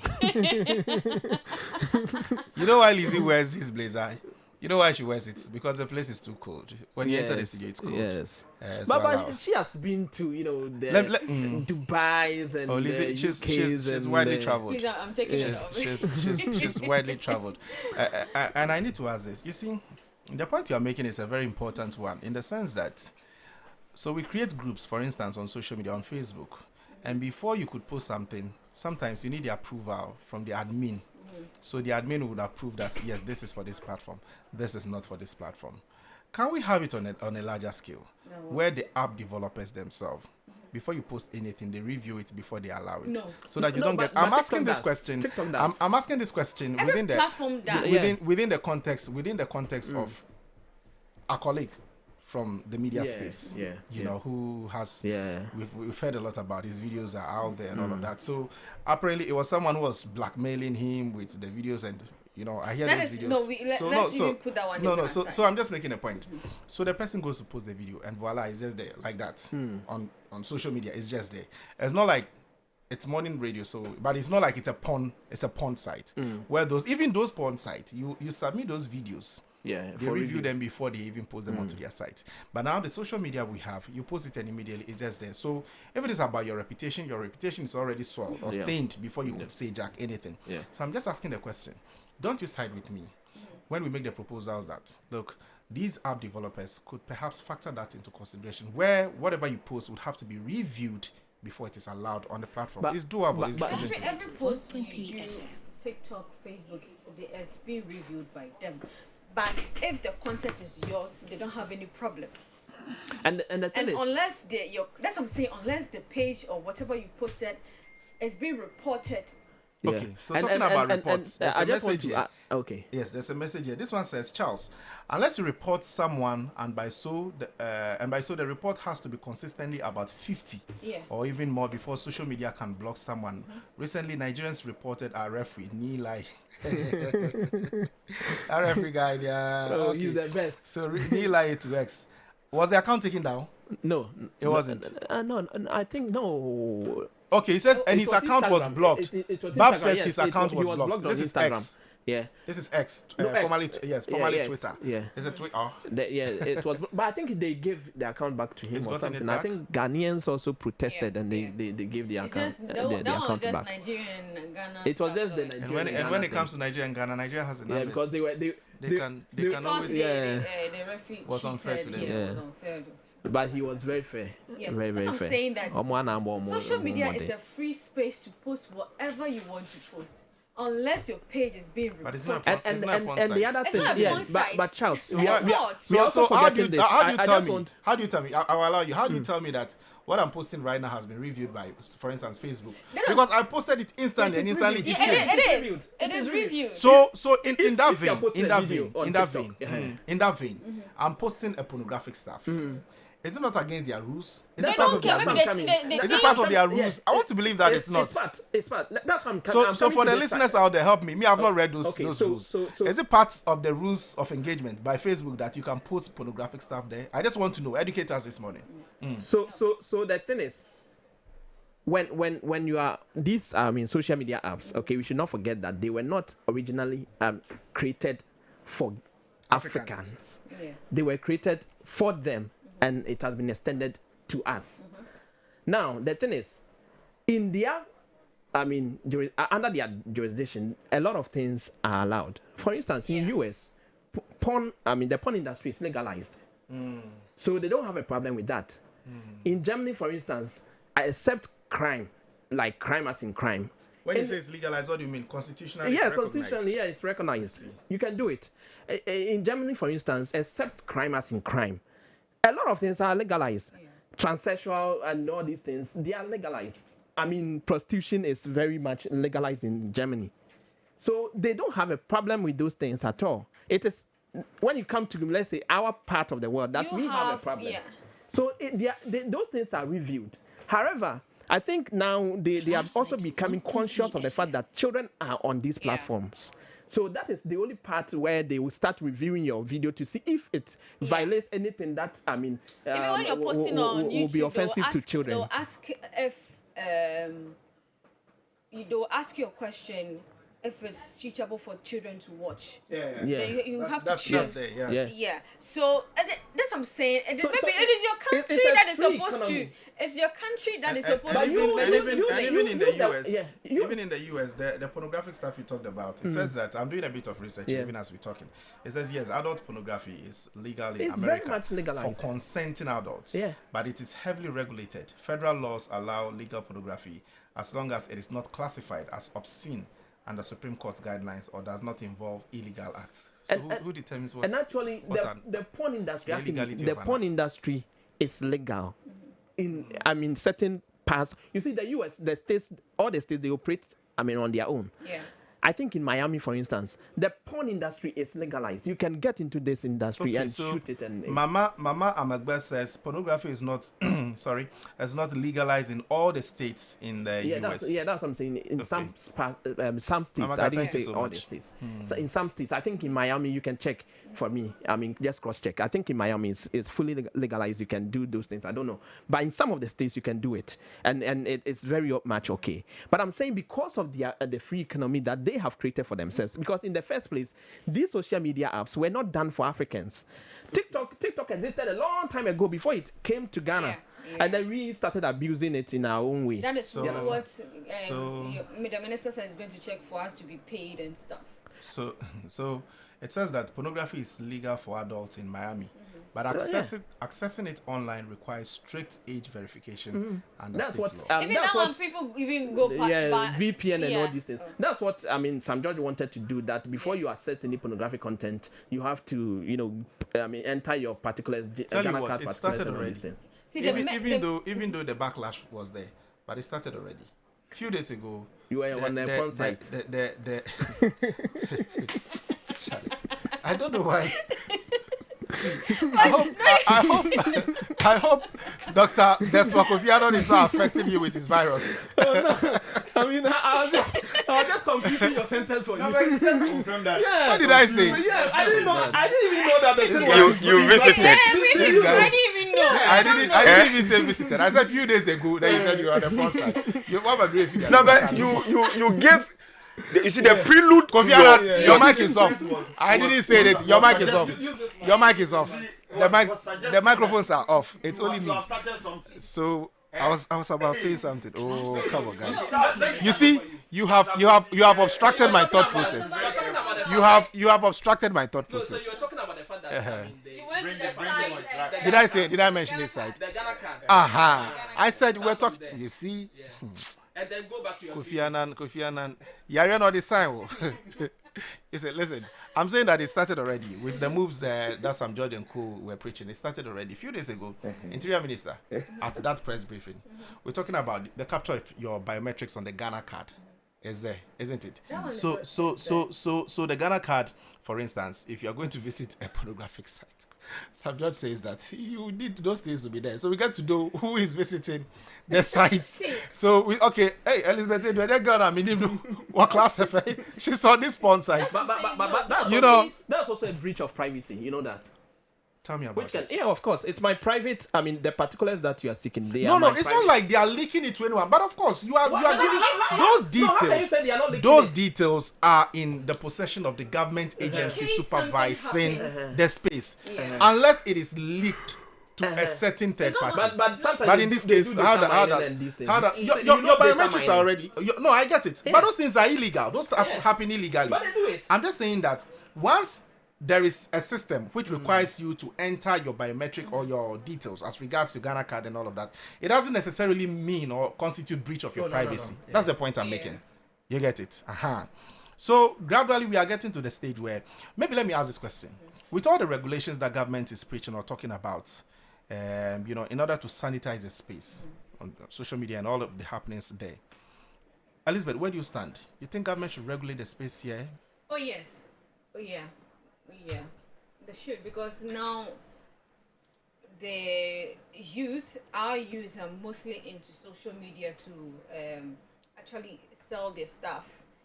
No, most of these people find it difficult to get this 9 to 5 jobs to do, and now social media is actually bringing and making a lot of money, getting ambassadorial deals. If you are good in advertisement, people give you their product and you sell it for them, you be the face of it, and it opens so many opportunities for you. Sometimes people don't even know what you do until you post it, and the moment you post it, even if you're getting 5 or 10 views, somebody has watched it and it could bring you a lot of money. People are literally making money out of it. Even our traditional media, we are all on social media. We post on social media. We post short content and videos, the news, and we even stream the news that we do for people to watch. Because nowadays, it's not everybody that would sit on radio to listen to whatever you're doing. Most of these youth don't really like the news that much. I'm using the news that much. So the moment you post, they see it on social media. At least the 10 seconds, 1 minute video of you talking makes them glued to whatever is happening. And now people are really engaged in whatever is going on in the country. So if they are sensitizing, I'm full support. They should. I'm pushing for the age restriction, so that people would know what to post on social media, and kind of because you see this, our secondary schools students going to schools with phones, and they do videos kissing, saying all sorts of profane words, and like they post it on social media. Because social media is free, nobody is doing anything to them, they'll just post it and just go scot-free. So I'm in support of any regulation that the minister or government would decide to bring now to help protect us, because the Minister of Education made mention that the laptops that were given to these students, almost some numbers of it were used in watching pornography. So it means the laptops that even the former administration gave us, the iPads, had no age restriction. It's supposed to be done, and also in as much as we are calling on government, I think now they've been able to, they've given them, they've limited access to those sites on the iPads. I think the minister should bring updates on that. Just by the way, in as much as we are calling on government to bring restrictions and policies in place to make sure that at this stage the greater work relies on the family, the parents, because you give these phones to your wards.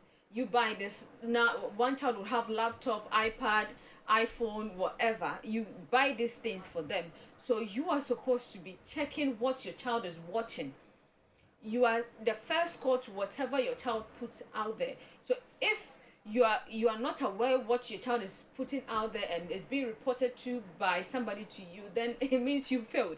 So in as much as we are calling on government to do whatever, I feel the first call is for the parents to check the kind of content their wards are consuming, the kind of phones they're supposed to give to their wards at a certain age.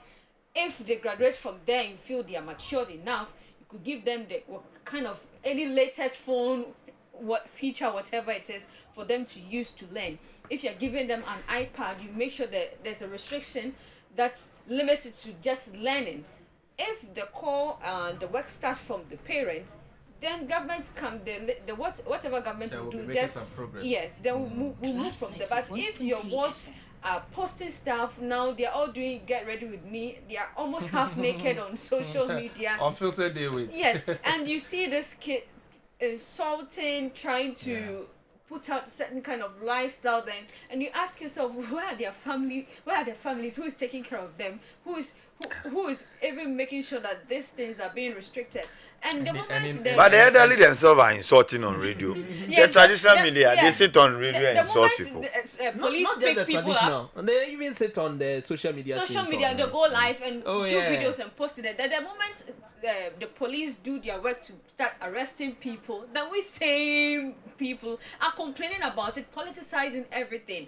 We start from somewhere before we get to the certain stage. The fact that it's starting from this administration or now the police is working, that doesn't mean we should politicize everything. At the end of the day, it's for the betterment of our children and our wards that are coming up. So whatever government wants, regulations that government wants to put out there to protect our children, ourselves, and the youth that are coming up, I feel we should give it the maximum support that is supposed to be given to. And if they are picking up people, arresting people for saying things that they are not supposed to say, I think now we should give them the every institution the chance to do whatever they want to do without politicizing it. Yeah. Okay, and even as we're talking about social media, Dr. Desmond Kofi Annan is so fixated on his social media. I don't know what he's doing there. Doc, what are you doing on social media now? Are you making? Oh, no, nothing. I mean, why you are checking out the Ponzi schemes in the system? No. You work with SEC. No.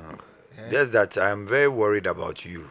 You work with SEC now. I'm very, very worried about you. I mean, this week has not been very... Why you cry more than the bereaved? I mean, this week has not been very pleasant, and I don't know why. At a most of blessed memory said... You have found yourself in that... No, but I don't... But you are my brother. I mean, why would you find yourself...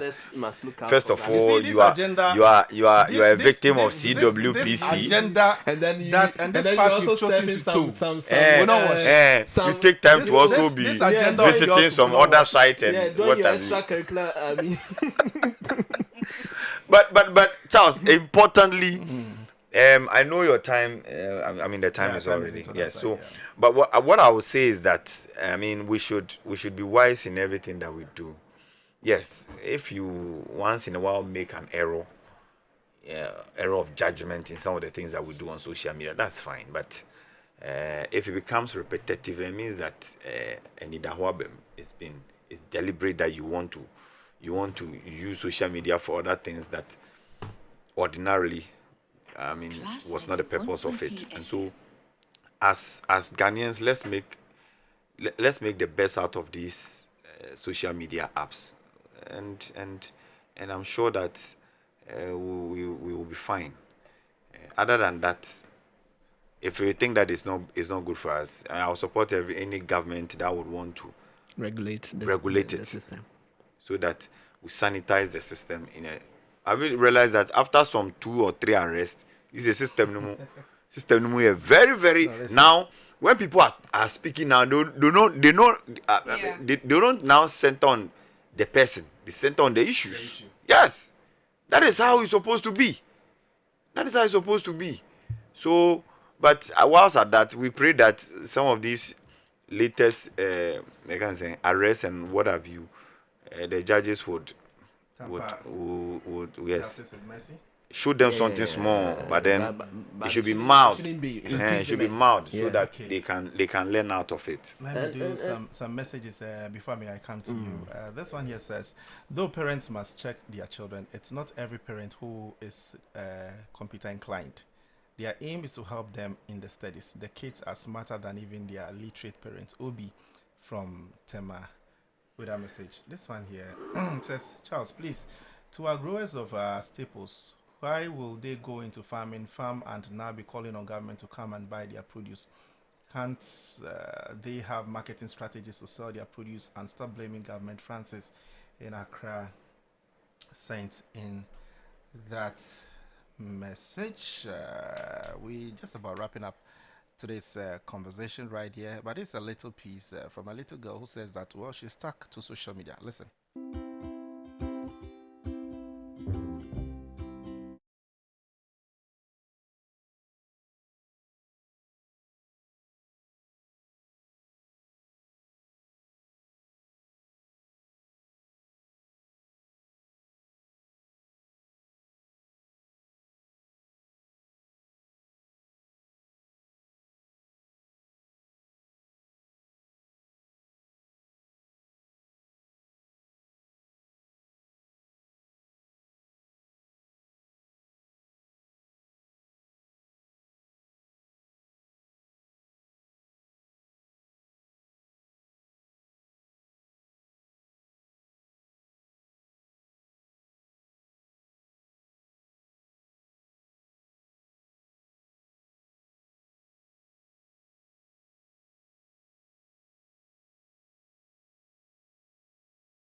Yeah.